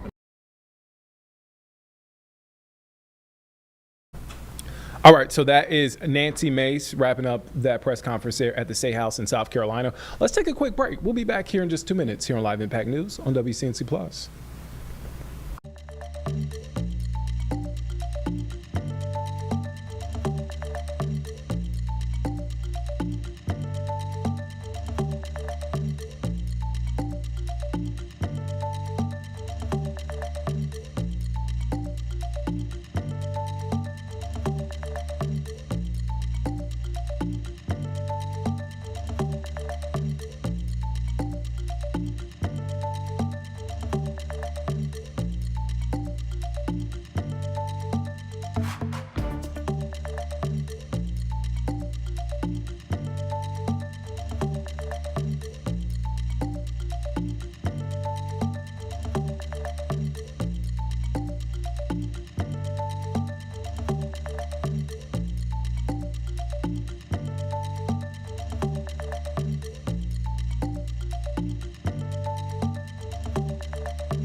Welcome back here on Live Impact News on WCNC Plus. I'm Nick Sturtevant. We want to go back to the South Carolina State House in Columbia. We thought she wrapped it up, but actually we just lost the shot, but we got the shot back. This is Representative Nancy Mace, Republican out of South Carolina. Let's take a listen. Disqualified herself in the race for governor by her campaign making such an outrageous statement. I have done nothing but fight for victims because I am one, and I know how broken the system is, and I'm going to fix it for survivors. It's egregious and should be disqualifying for anyone running for governor. It's shameful, disgusting. It's just nasty. It's one of the nastiest things I've ever seen a political campaign say about anybody. And so she said it about me, she's saying it about the president as well. She's disgusting, and it's disqualifying. And when you say the nastiest thing you've ever seen, you're specifically referring to that comment that was She's accusing me and basically the president and Ron DeSantis of being pedophiles. I mean, is there anything worse than that?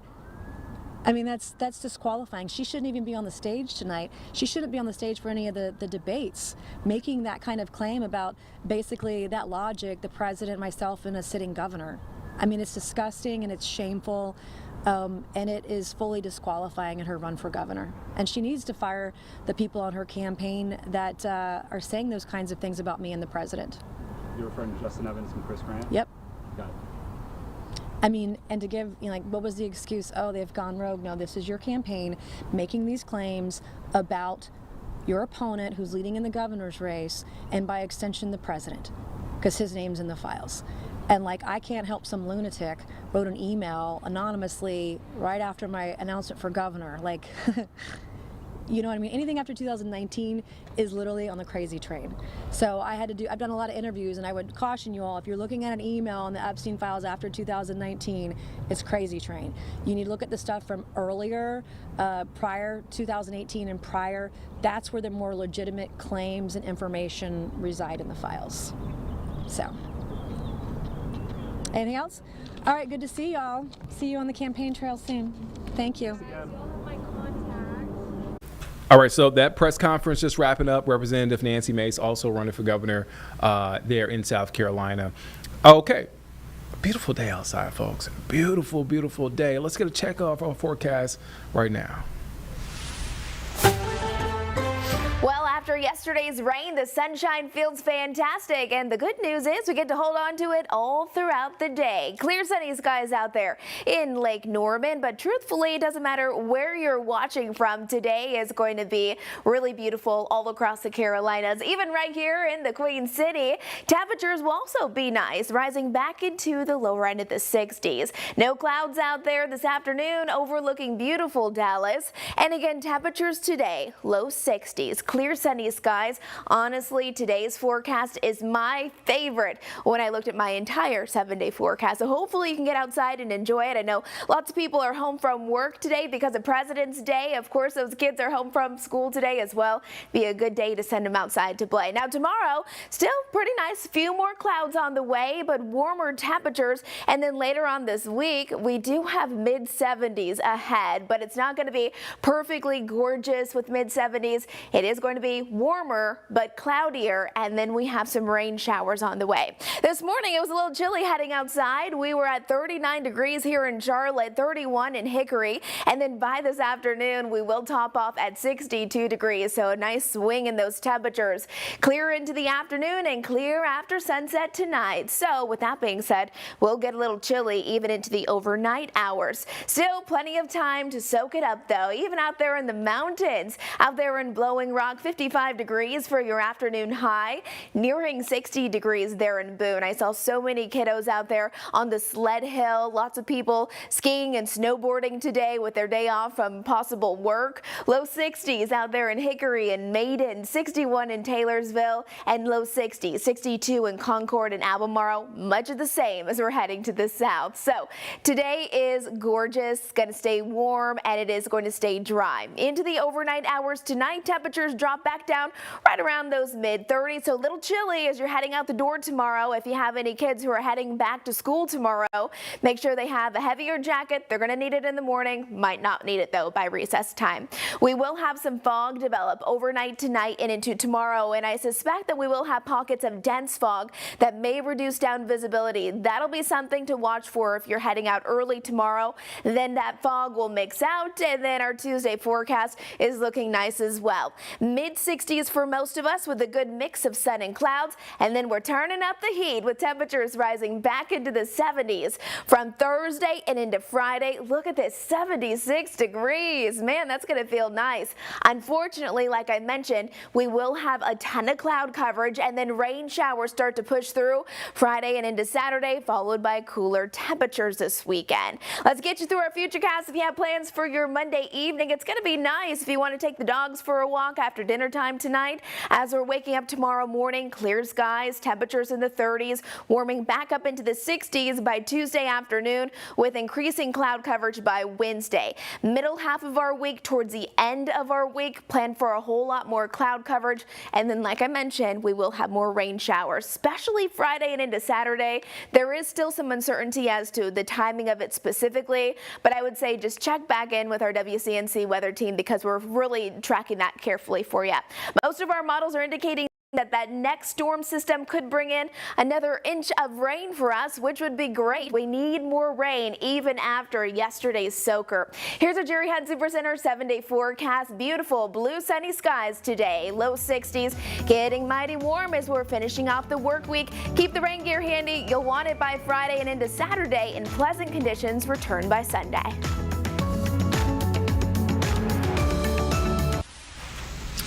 All right, let's head to break. We'll be back here in just 2 minutes here on Live Impact News on WCNC Plus.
All right, welcome back here on Live Impact News on WCNC Plus. I'm Nick Sturdivant. All right, we want to go to Barrow County in Georgia. That's in the Atlanta metro area. So opening statements began in the trial for Colin Gray, the father of the accused Appalachia high school shooter. Let's take a listen in. Earlier education. Does he have a learning disability? He does. Okay. How long did y'all look for Mason? Hours. Shows Mark Stacy at number 68.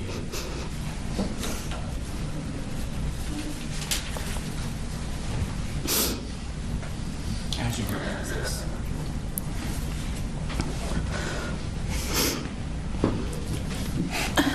That's my sign in and out sheet. Is that the piece of paper you said was on the board where kids would sign out to the bathroom? Who was the lab? Does it accurately reflect the sign-out sheets you had in your room that day? It does. Your Honor, the tender states exhibit number 68 in the evidence. No objection. All right, 68. And who signed out last? Mason. Thank you.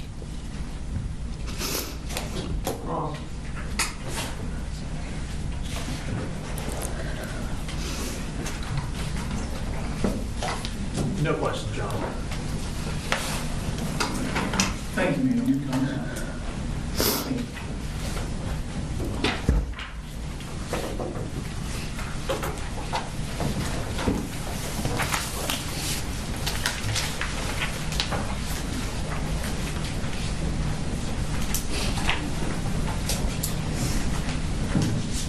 Folks, do you know why the other money's there?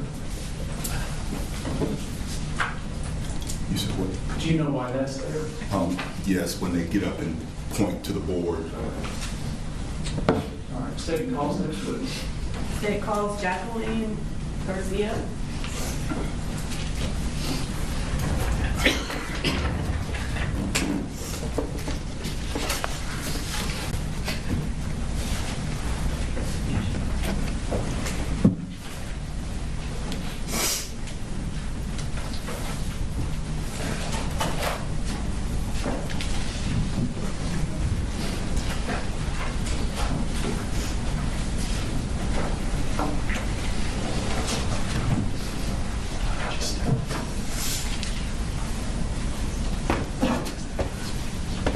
Please raise your right hand. Do you swear to tell the truth, the whole truth, and nothing but the truth to help you God? I do. Can you, if you'll speak into the microphone and introduce yourself to the jury? I'm Jacqueline Garcia. And what do you do? I am a police officer for Auburn Police Department. How many children do you have? I have 4. And can you tell us their names and ages? Madeline, she's 18. Melanie, she's 16. Jaylene is 15, and Anthony is 8. And for the 2024 school year, where were they all in school? Madeline, Melanie, and Jaylene were at Appalachia High School, and Anthony was at Yargo Elementary. Okay. And as far as your 3 that were at Appalachia High School, what grades were they in? Maddie was in 12th grade, and Melanie and Jaylene were in 9th grade. And is Fort Yargo Elementary also close to Appalachia? Yargo Elementary is right next door. Back in September of 2024, were you in law enforcement then? I was just starting. Okay. Prior to going into law enforcement, what were you doing? I was a teacher at Cadence Academy across the street from Appalachia High School. Okay. And I'm going to pull up State's Exhibit 3.2, which is an overview of the school. Okay. I'm sorry, 3.3. Can you tell the jury on there where Cadence Academy is in comparison to where the high school is? So it is and right there across. Should be a pointer over there. Oh.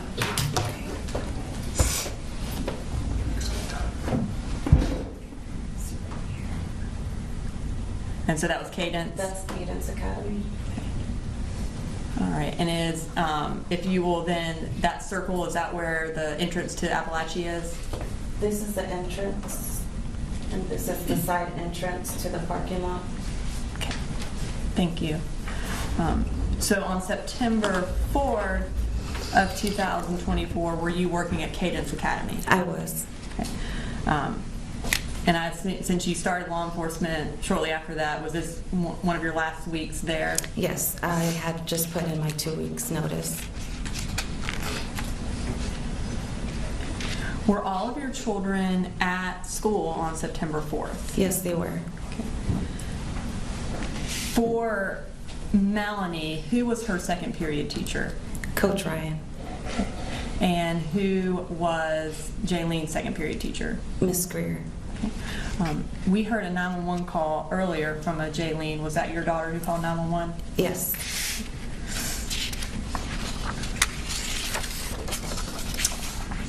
While you were working that day, did you become aware that something was happening at Appalachia? Yes, I was. How did you become aware of that? My assistant director that day was, I guess they were going on lockdown, and she was coming around the classrooms to tell everybody that we needed to get all the children inside of the rooms because we had kids on the playground. And then she told me that something seemed to be happening at Appalachia High School about somebody possibly bringing a gun. When she told you that, what did you do? I was about to go on lunch, and so I knew that there were previous fights at the school. So I assumed that maybe just there was a fight and somebody brought a gun. So I was about to go on lunch, excuse me. So I was gonna check once I left. And what did you do after that? I ended up leaving to go to lunch, and I saw there was my previous lieutenant who was directing traffic right in front of Cadence, and I saw a lot of police officers, and so that got me really worried, and I ran towards the road to my previous lieutenant to ask him what was going on. And tell me what you mean by previous lieutenant. He was my lieutenant at Statham Police Department. So prior to working for Auburn Police Department, did you first work for Statham Police Department? Yes, I did. So I assume at this point he wasn't your lieutenant, but you already knew him because you were in the Correct. process. I was in the process. What did you do when you went and talked to him? I ran and I asked him because, again, he's from Statham and he's over here in Barrow County's district, so I was kind of confused, so that worried me a bit to see him there because he's from the city of Statham. So when I asked him what was going on, he said there was an active shooter, but he was contained. At that point, what did you do? At that point, I called my husband, I think, and then I started calling my girls. But in my mind, I was thinking, well, I just found out about. All right, let's take a step aside. Let's come back here at home and let's go to break. We'll be back here in just 2 minutes here on Live Impact News on WCNC Plus.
Welcome back here on Live Impact News on WCNC Plus. I'm Nick Sturdivant. So more than 3 years after Mecklenburg County closed its juvenile detention center, momentum is growing among local and state leaders to reopen the state facility known as Jail North. Now, the center has been closed since November 2022. So again, about 3 years. Now, city, county, state officials, along with advocacy groups, say they want it back in operation. WCNC Charlotte's Jesse Pierre has been following this story. Jesse, what's the latest? Well, just hours ago, state, local leaders, advocacy group met here today and really kind of sharing their commitment to reopen Jail North. Some of the things that are being proposed is, starting smaller. The Jail North has 72 beds, so maybe reopening with 48 beds. At the end of the day, you still need the funding, the staffing to get there. One of the things they talked about is nearly 100 employees to get it reopened, from detention officers to administrative staff to food service, mental health services to programming to make sure it is run properly. They also discuss who would run it. They have 3 options on the table, whether it's the county who runs it, the state who runs it, and what the option, which was the most favorable, is bringing it back to Mecklenburg County Sheriff's Office to run it.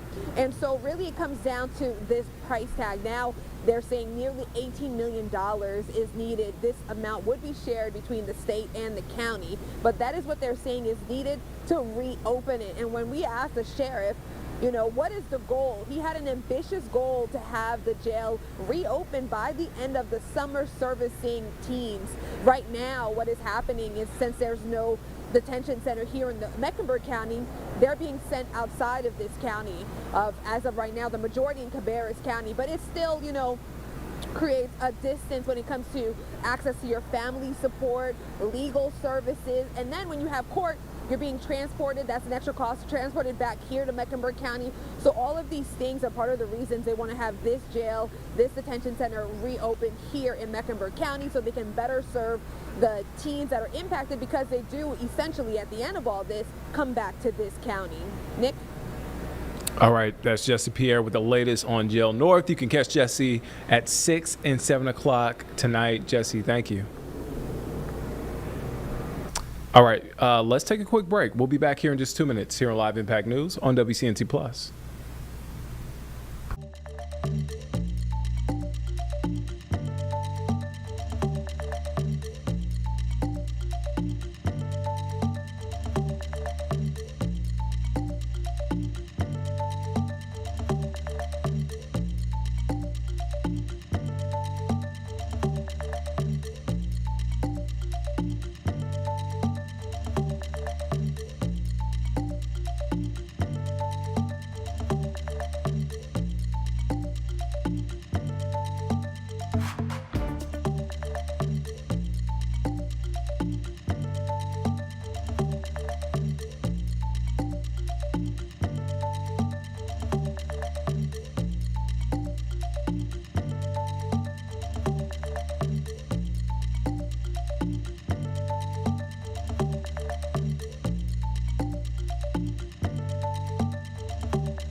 All right, welcome back here on Live Impact News on WCNC Plus. I'm Nick Sturdivant. We want to go now to breaking news that we've been following in Rhode Island. According to the mayor's office in Pawtucket, Rhode Island, a young girl was killed and 4 people were injured in a shooting at the Dennis M. Lynch Arena ice rink during a high school hockey game between 2 co-op teams. So let's take you now to live coverage and continuous coverage from WJAR there in Rhode Island. Let's take a listen in.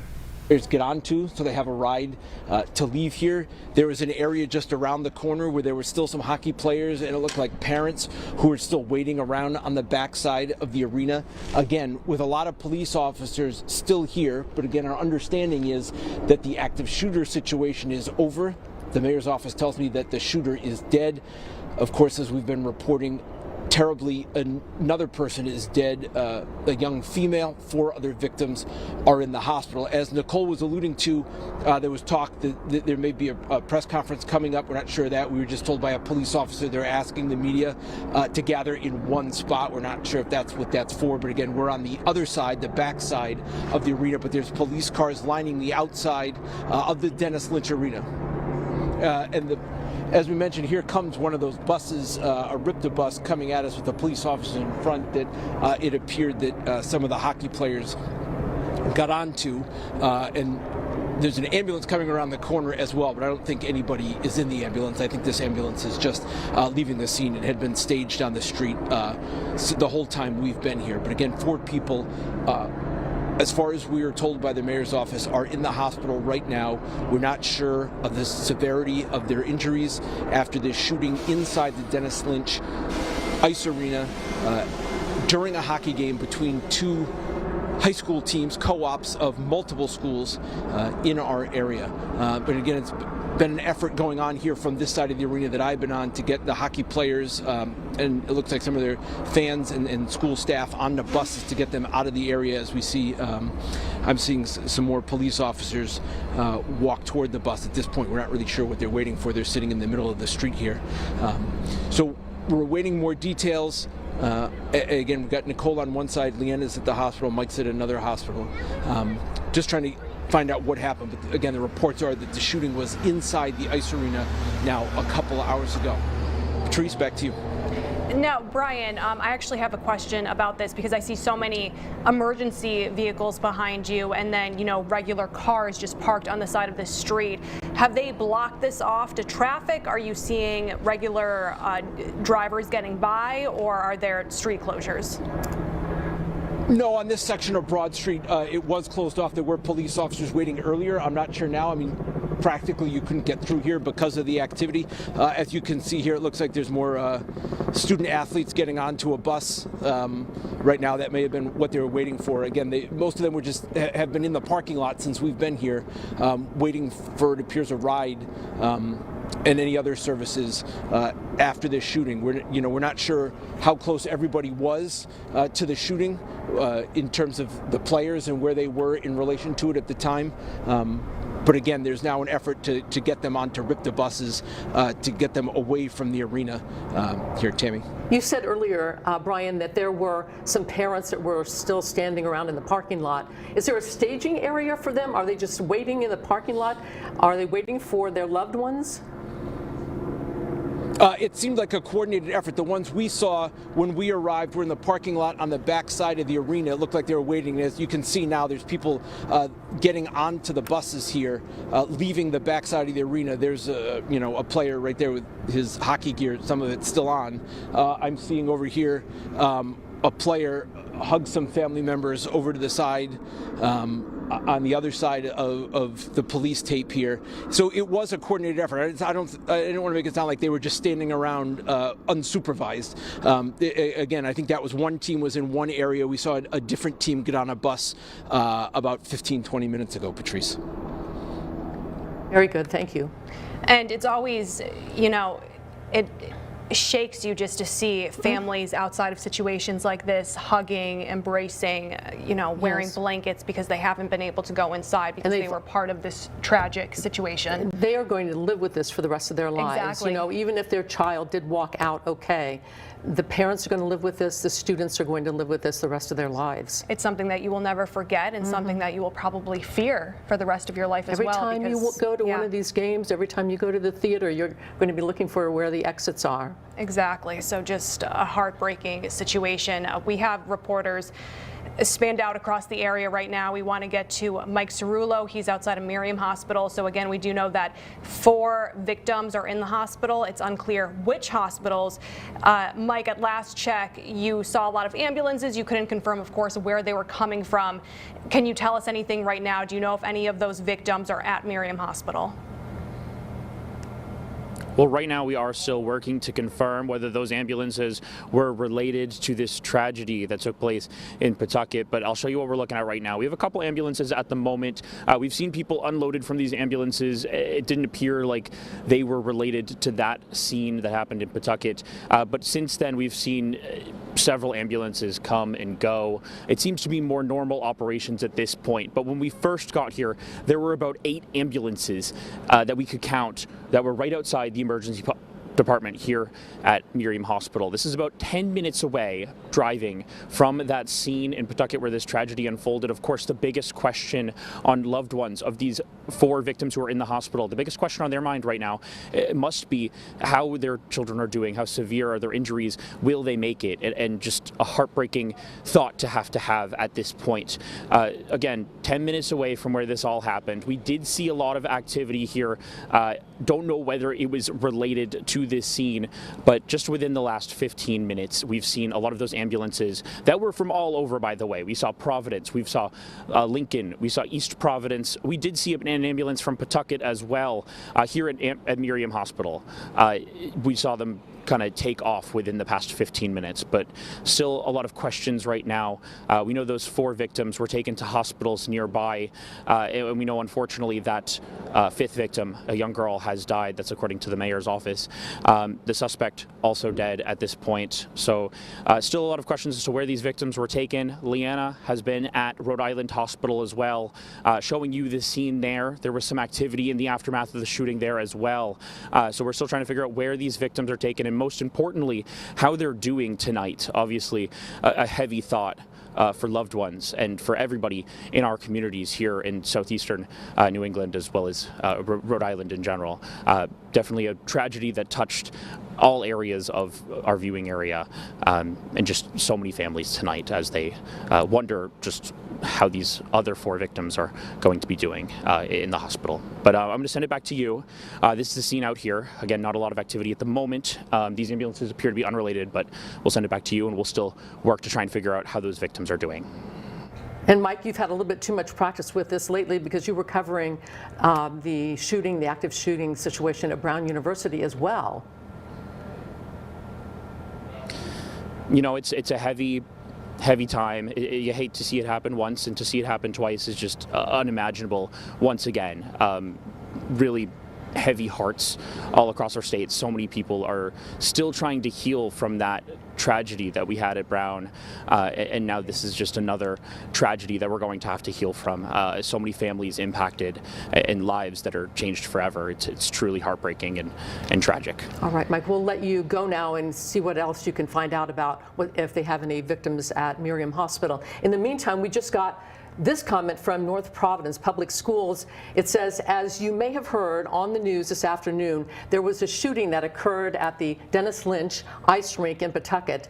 The North Providence High School co-op hockey team, which also includes North Smithfield, St. Ray's Academy, and Providence Country Day School, were playing in a hockey game when the shooting involving spectators occurred around the start of the first period. Fortunately, all students involved in the game are safe. At this point, all other information is preliminary and has not been confirmed officially, but it is important to inform everyone that our students and the students from the other communities who participated in the co-op hockey team are safe. So this is the first time we have heard that all the hockey players that were on the floor or on the ice are safe.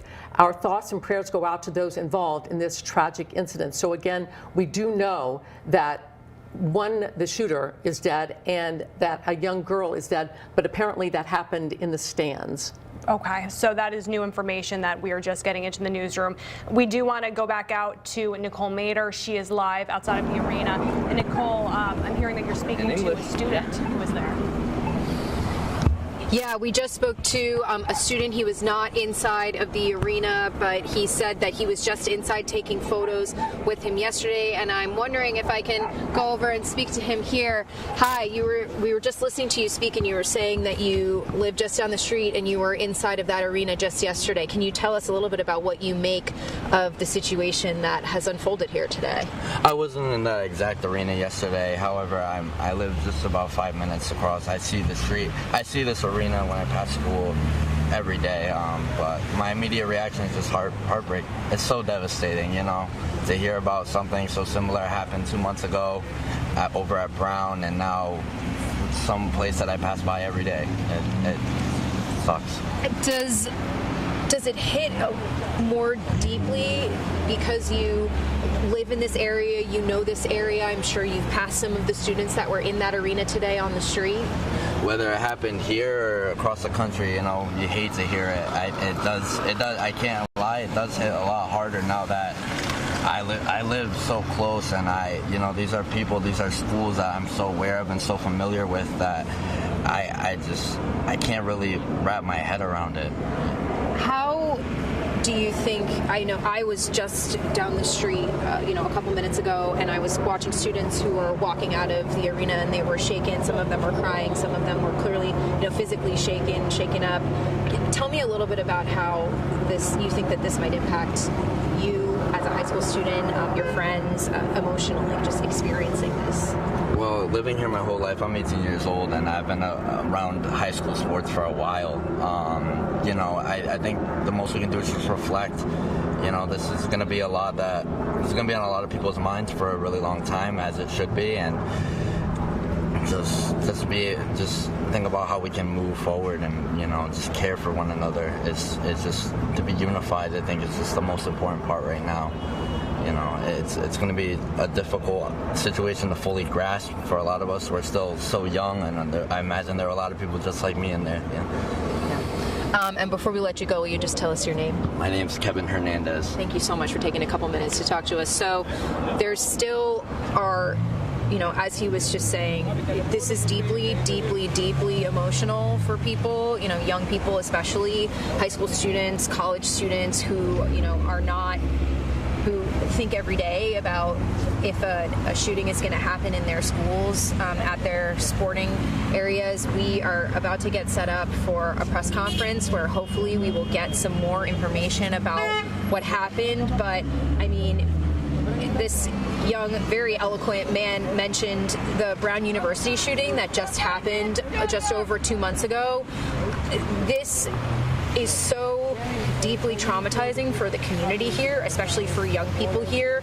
I don't think we'll be able to begin to grasp today how challenging this will be for the community to move forward from this. We will bring you that press conference once it starts. There's a large, group of media that are all getting set up, and we hope to bring maybe some good news. We still don't know the status of those victims who are in the hospital. We do know that the shooter is dead. We do know that one young girl is dead. We do not know her age. And for right now, I'll send it back to you. Nicole, thank you. We actually just got a tragic update from the mayor's office. Brian Crandall was able to confirm that a second person has died as a result of this shooting. So it is now 2 people dead, 3 people are now injured in the hospital. And the gunman is dead as well, so that makes a total of 3 people. We think that the shooting happened behind the bench for the Blackstone Valley Co-op. So apparently this person who was shooting shot 2 people and then killed himself. And I can say that I've been in that Lynch Arena many, many times watching my son and daughter skate, and it is not an easy place to get out of. There's one exit, and I can imagine that there was a frantic run to the doors, to escape this person who was shooting inside Lynch Arena in Pawtucket this afternoon during this game. And it is bleachers, so you're going up steps as well. So if the shooting happened right there in the bleachers, and maybe this person was shooting down or shooting up at them, all of these people were fleeing out that one door. There is another door, I think, where the Zamboni comes in, but that's usually closed, so people were probably just fleeing and running into the restrooms, into the lockers, or just trying to get out into the parking lot. Right, and that's what you see in a lot of these situations. That's why, a couple hours ago we were still seeing people inside of the building, because oftentimes your only choice is to hide in a situation like this. And as somebody who grew up post-Columbine, post-9/11, that's what they teach you in school. If there's an active shooter, you have two options. You have to either run or you have to shelter in place and hide. So a lot of people in this type of scenario had no choice but to hide and just pray and hope for the best. So our hearts go out to two families now who have lost two people in this tragic shooting today. This was a hockey game with high school students that will now be affected by this for the rest of their lives. It's President's Day. This was supposed to be a fun event, a gathering with family and friends, watching these two co-op teams play hockey, but instead it turned into tragedy when this shooting unfolded. Now, we did hear from one of the schools, and they told us that all of their hockey players are okay for all the teams. Yes. That's what we've heard now, is that because we were hearing individually from the different schools, and one of the schools, I think it was North Providence or Johnston, told us, I think it was Johnston, said that all of the hockey players are okay. That's what we've heard from them. So this was a number of two co-op teams, St. Ray's, Providence Country Day School, North Providence, Johnston, North Smithfield, and Coventry. They were in two co-op teams, and they were playing against each other. But apparently they were not the ones who were shot at. The ones who were shot, and there you see it up on the screen, Coventry and Johnston are in one co-op team, and St. Ray's, PCD, North Providence, North Smithfield, the other co-op team, and they are all okay. The skaters are all okay. The hockey players are all okay. We saw Brian Crandall out there, and we saw them, some of the players being loaded onto buses to go home.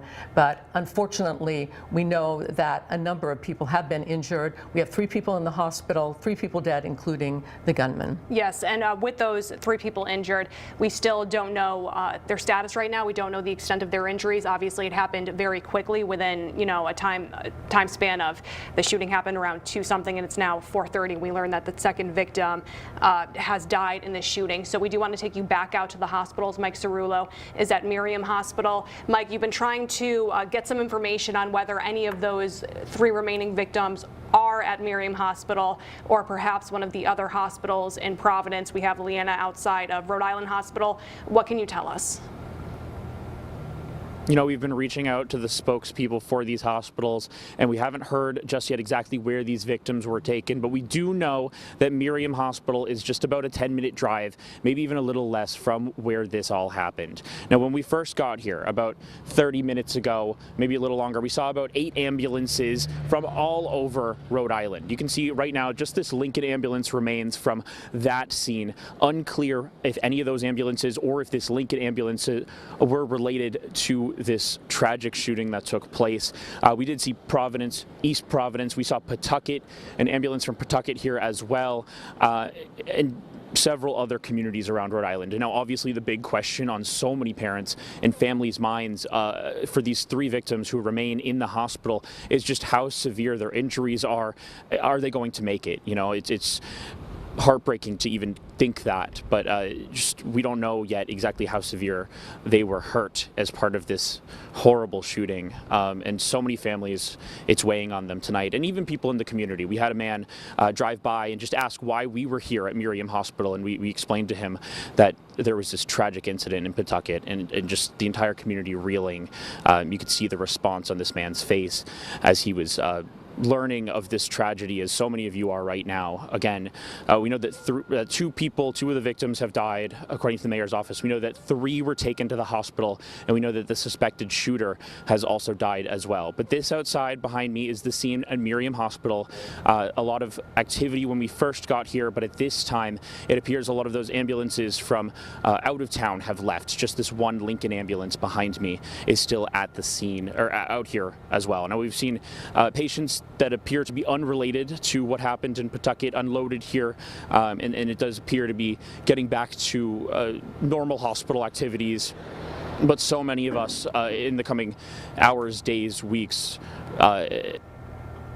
this tragedy and trying to process just another horrible tragedy in Rhode Island, this time in Pawtucket. Still trying to figure out more information, and as soon as we figure out where those other victims are and how they're doing tonight, hopefully they will make it and they will pull through, those 3 that remain in the hospital, but we don't have that information for you just yet, and as soon as we do, we're going to let you know. But I'm going to send it back to you in the studio at this time. Thank you, Mike. We have to assume that probably most of the victims, especially the serious victims, went to Rhode Island Hospital because that is a level 1 trauma unit. So if you have a serious injury, a serious shooting, life-threatening thing, that's where you go, because that's where they can take you. That's where all of the Brown shooting victims went. Yes, exactly.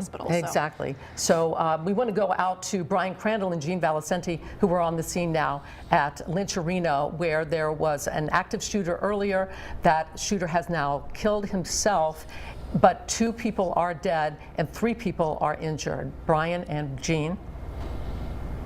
Yeah, Patrice, again, we're on the backside of the Dennis Lynch Ice Arena, where earlier, we were seeing some of those hockey teams and family members and staff gathered. They have now left. They got on buses. They were put on buses and have now left the arena. As you said, the late word now we're getting from the Pawtucket mayor's office is that there are 2 victims who were shot and killed, plus the shooter is dead as well, and 3 other people are in the hospital. We're not yet sure of ages or conditions, Gene, but again, just a horrific situation that unfolded here a couple hours ago during a high school hockey game. Or the motivation. They're saying it's targeted. So the shooter went after, we believe, 2 people. Others were hit, whether they're related to this or they happen to be in the wrong spot at the wrong time. This happened in the stands during the game. Now, this game was being live streamed. And apparently there's video of this being live streamed, and you can hear the gunshots. I just checked in with some of these businesses over here. That little convenience store said people ran into him, help me, there's a shooting. That Walgreens behind us is closed. That's a staging area down there, and there's an auto zone around the block, and that's going to be holding a news conference shortly, Brian. Yeah, and that is our understanding, that on the other side of the arena, authorities will be having a press conference. Our colleague Nicole Mader is over there, so we have, you've been watching us, we have crews on multiple sides of this ice arena because there's a lot going on. There was police activity everywhere. They still have, obviously, the street cordoned off. There's plenty of police officers, but not like what we saw when we first got here, where there were still officers with rifles who were walking around, and some of them were standing very close to the hockey players who were being escorted out in a way, and obviously we saw some who were hugging family members.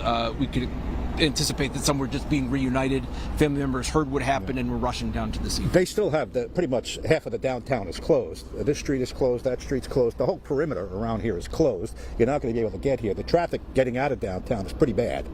So if you're in Pawtucket and you want to get out, it's going to take a while. We're just away from where it curves to the downtown. We're just up. There's a Walgreens over there. It's a busy stretch over here.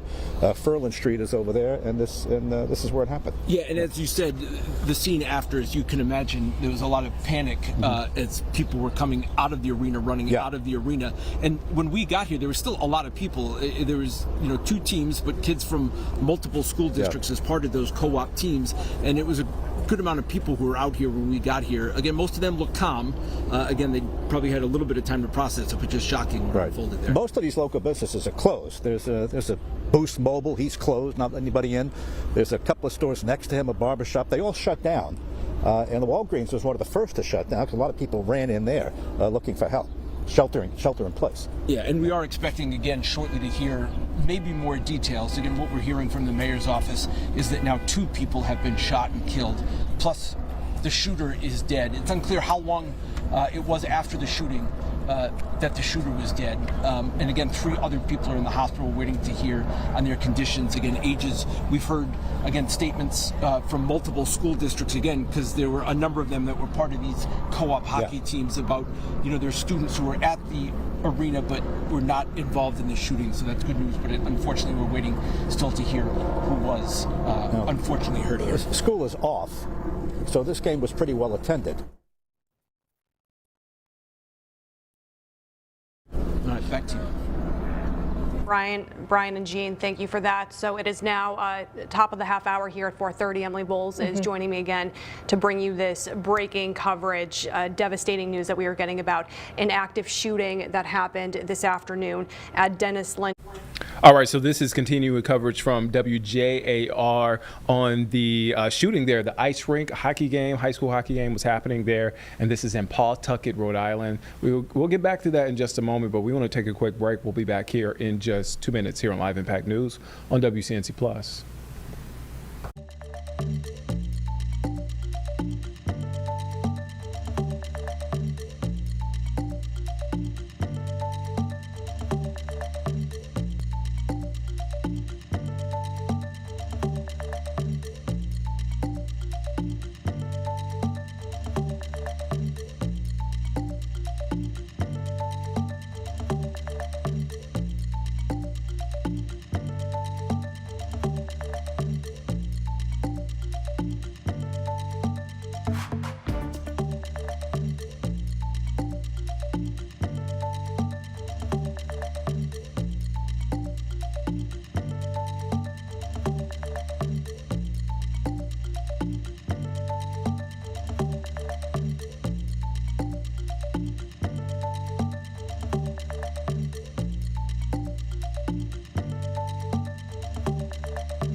Welcome back here on Live Impact News on WCNC Plus. I'm Nick Sturdivant. We want to go now back to our coverage there.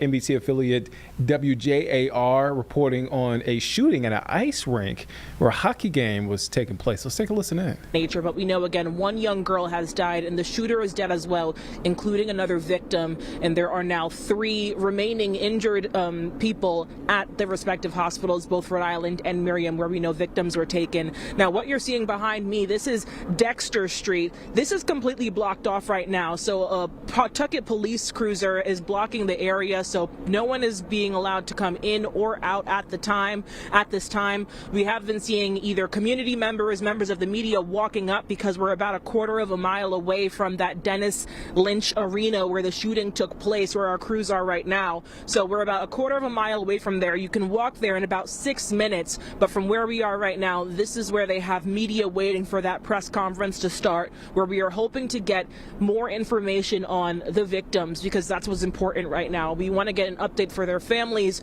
for their friends, for the community, anyone that has now been touched by this incident today. You know, there were several schools that were at the arena for that hockey game. And so there are multiple communities across Rhode Island right now that have been touched by this, and we're hoping that we can get some more information that maybe doesn't bring closure, but could at least bring peace to know what exactly led to the situation that is before us. So again, this is Dexter Street that you're looking at in Pawtucket. I'm standing at the corner of Dexter and Barton. There is a cruiser blocking this area, so if you're coming into this direction, you should expect lots of traffic because this street is blocked off, and just in general, it's a main road. It's 4:34, so we're approaching peak rush hour at this time. So while this investigation is underway, there are several, obviously all the residents surrounding this area, which are essentially coming home from work to this tragic news. So again, we are hoping that any moment now we can get an update from Pawtucket Police, from first responders, as far as what led to the shooting, and also what we all want to know, the condition of the victims. How are they? Who are they? And what can we tell their families? Back to you.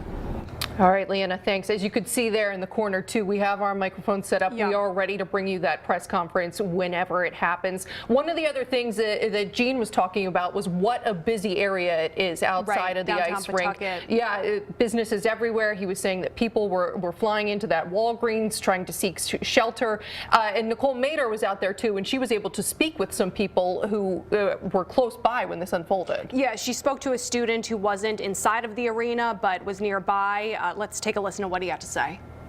As a high schooler, as someone who takes professional photos for high school sports, this is devastating. You know, you hear about an event that happened very similar 2 months ago at Brown. It's so shocking. You know, it's heartbreaking.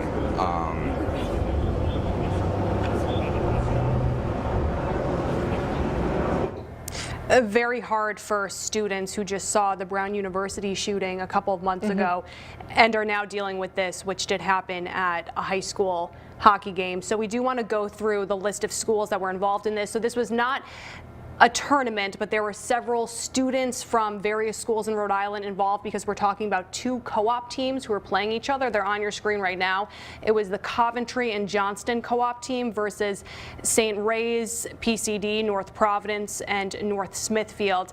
We have been told by all of those schools that the students involved on those hockey teams, the hockey players themselves, were not injured in the shooting, but we do know that the gunman is dead. 2 of the victims are dead, and 3 others are still in the hospital right now. But as for the students involved in that hockey game, they were not injured. Yeah, and one of the things that Gene spoke to, too, that we are also awaiting confirmation on, he was wondering or hearing word that this might be targeted. We don't know the exact nature. We obviously don't know the shooter's intent. That shooter took his own life shortly after this unfolded. So we're hoping to get some more details and piece together exactly what happened.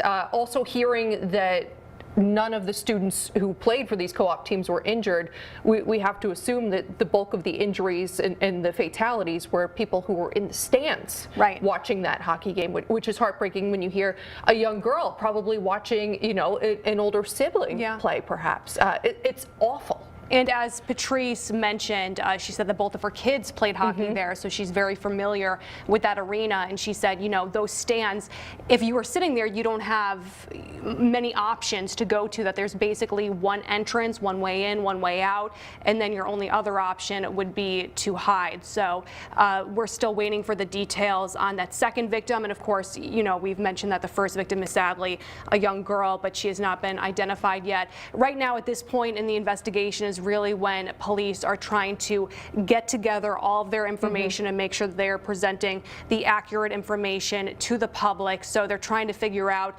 do they have a motive? Can they say a motive? Is this targeted, like you said, or was it random? Those are details that we do not have right now, but we are looking forward to perhaps getting that information at a press conference. Again, in the corner of the screen, you can see our microphones are set up. That was supposed to start around 4:30, but then we did learn that the second victim had died, so perhaps that had changed this, pushed it back a bit. But in situations like this, it's developing every second, every minute with law enforcement, so it's not uncommon for press conferences to be pushed back. This is an aerial shot right here where you can still see a large police presence there. We're talking state police, local police, ATF, all involved in this ongoing investigation. Yeah, and you talk about law enforcement still doing their due diligence. We're still hearing reports, you know, that there are still people. As you get a live look right there outside the arena, the sun's starting to set now. It's getting darker out there, and you can still see people outside the arena. Officers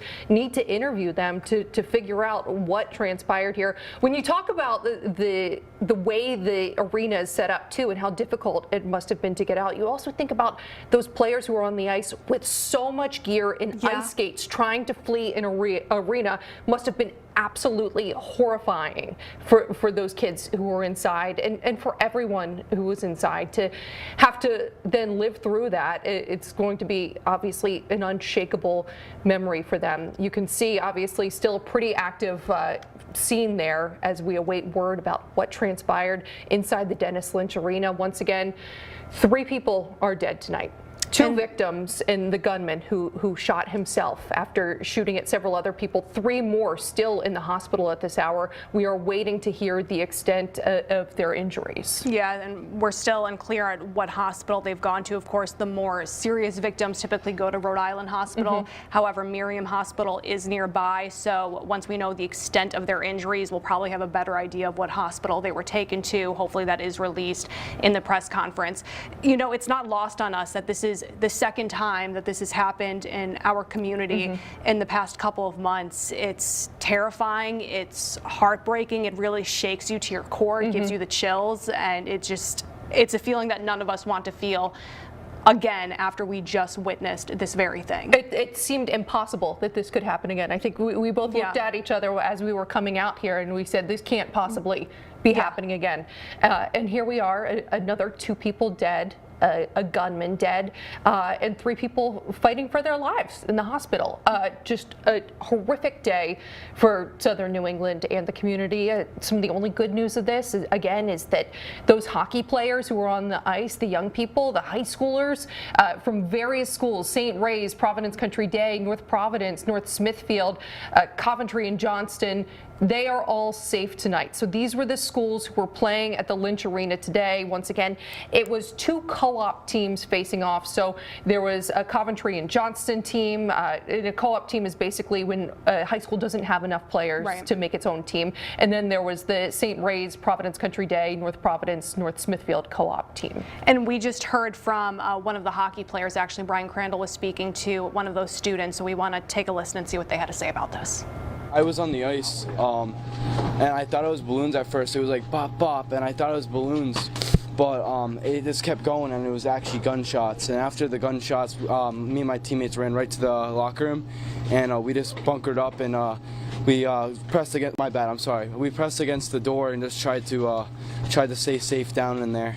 But no, it was very scary. We were very nervous. So. And that's a good point, is at first you probably don't assume why would these are gunshots. You know, we're talking about high school students here. We now have a press conference with the mayor speaking.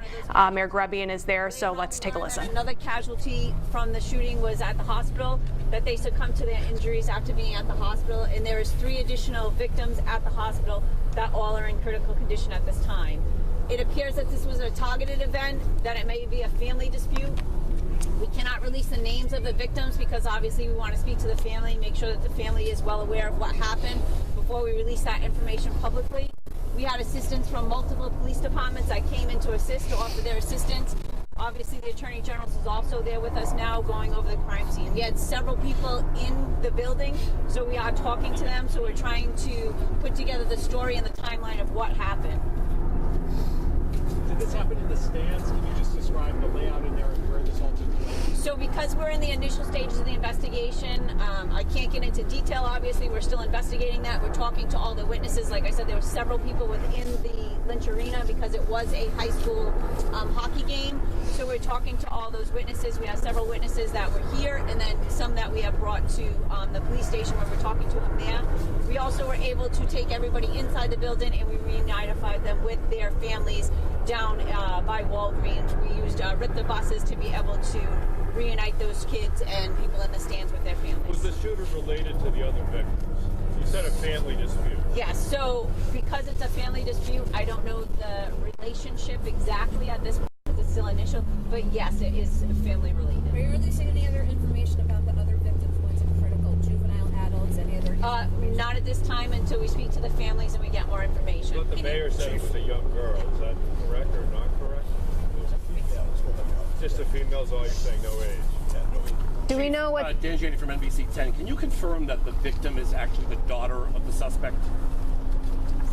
Okay, so I'm not going to confirm who actually is the casualties at this point because, again, we want to speak to the families and make sure the families are well aware of what happened before we release any information. Again, we're still only at the initial stages. It only happened at 2:30 this afternoon. Again, we went in, like I said, there were several people in there. We have several witnesses that are at the station, so we're going to put together a story before we release information to make sure that the information put out there is accurate and correct, and there's nobody... Chief, the four victims that are hospitalized, were they hospitalized because they may have been trampled or pushed down, but they actually were not shot? No, so we have... we have 3 deceased victims, right? We have 3 deceased. The suspect, and then we have 2 victims. And then we have 3 at the hospital that were part of the incident that, no, they were not trampled, that they were shot. They were all shot, Was the suspect shot by police or was it self-inflicted? I'm sorry, there's multiple people. Oh, I guess. So what I can say right now is that that's the information that we're going to put out.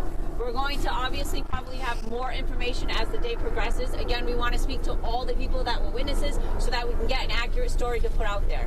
I can tell you that we're probably going to have another press release tomorrow, right? We have a lot of people that we want to talk to today. We want to make sure that we get accurate statements. We want to make sure we put it together. We want to make sure we speak to the families. And again, we have to go to the hospital also. And if we can speak to those victims at the hospital, we obviously want to make sure that we do that also. Do we know what style the weapon was? So that's the information I'm going to give you for right now. And then again, I will give you more information as we get it. Chief, because it's a little confusing. Let me be clear. We have a suspect. Is the suspect dead of a self-inflicted gunshot? So, again, what I can say is that, no, the police were not involved. What I can say that, again, we're putting all the pieces together. It appears from a self-inflicted gun wound, but we are going to investigate that fully. The police were not involved in that. Understand, so there's a suspect who is dead, and then there are 2 victims. Are those teen victims? Well, I'm not releasing their ages, but it appears that they're both adults. Are they both related to the suspect? Again, I'm trying to... I understand. We appreciate it. We're just trying to get information. I know, and I want to make sure that with the information we're putting out there, because again, they're family members at home, we want to make sure that we speak to them first before they hear it on the news or in the media. It's very important for us to make contact with the families and get an accurate depiction of what the family dynamics look like so that we can be able to put it out there. Mayor, is there any way that you could do another press briefing later tonight so that we, because otherwise information gets kind of squabbled. That way, that's what happened in Providence, right? We're going to try. Right? Okay. Like I said, we're following the police investigation. Right now, it's about the families. Right, there were multiple families involved. This was, high school children, so our hearts go out to the families, and we'll give you as much information we can. We know it's important to get out there, but they want to get out there accurate so there's no misinformation. Mayor, are you able to speak to that, just the trauma these people suffered today? I haven't seen anybody. I can't imagine. I'm watching some people as they're getting put on buses. Microphone, Mayor. I'm sorry. There has to be traumatic, right, to everybody. I haven't had a chance to talk to anybody. We're trying to piece it together. They're all being shipped out to have conversations with to keep the investigation going, and we're dealing with the families. We have a lot of our services, family services, the Nonviolence Institute, a lot of our partners. They're all in there. They're doing grief counseling, so we're working close with them as well. It's been just... What are some of your concerns when you hear about a shooting inside an arena like this with so many young people? Of course, when you get the call, you think it's the worst thing, right? And I mean, it's very serious.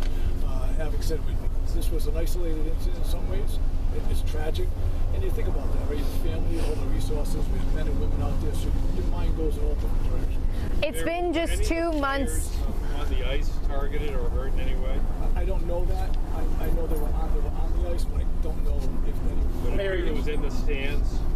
Jay, are you aware that it was also live streamed so that other people may have seen this, obviously, that we're not? That's what they're piecing together. We're getting through the investigation, yes. You say that it's an isolated incident, but it's been just 2 months since that tragic shooting on the campus of Brown University. Can you speak to how traumatic it might be for the people in this community to be experiencing 2 mass shootings within such a short span of time? Unfortunate thing is they're not related, but it is very tragic. Right? You think about these are high school kids. They were doing an event. They were playing. With their families watching a fun time, and it turned into this. So it's got to be true. Mayor or Chief, were there any good Samaritans who stepped in that you know of to help? So again, I understand that there's live stream out there. It's in the initial stages of the investigation. So if there are witnesses or people that stepped in, we're going to leave that information will be confidential until we speak to them. But at this point, what I can tell you is that there were several people in there at the time. We heard a parent might have interacted. Again, I'm just curious if it I'm trying to see him over it. It's a little difficult. You guys have it a little higher. But okay. So there, obviously there were people inside, so I can say that people did assist. But as to the level of the assistance, again, we want to speak to everybody to make sure that we have an accurate statement before we put it out there.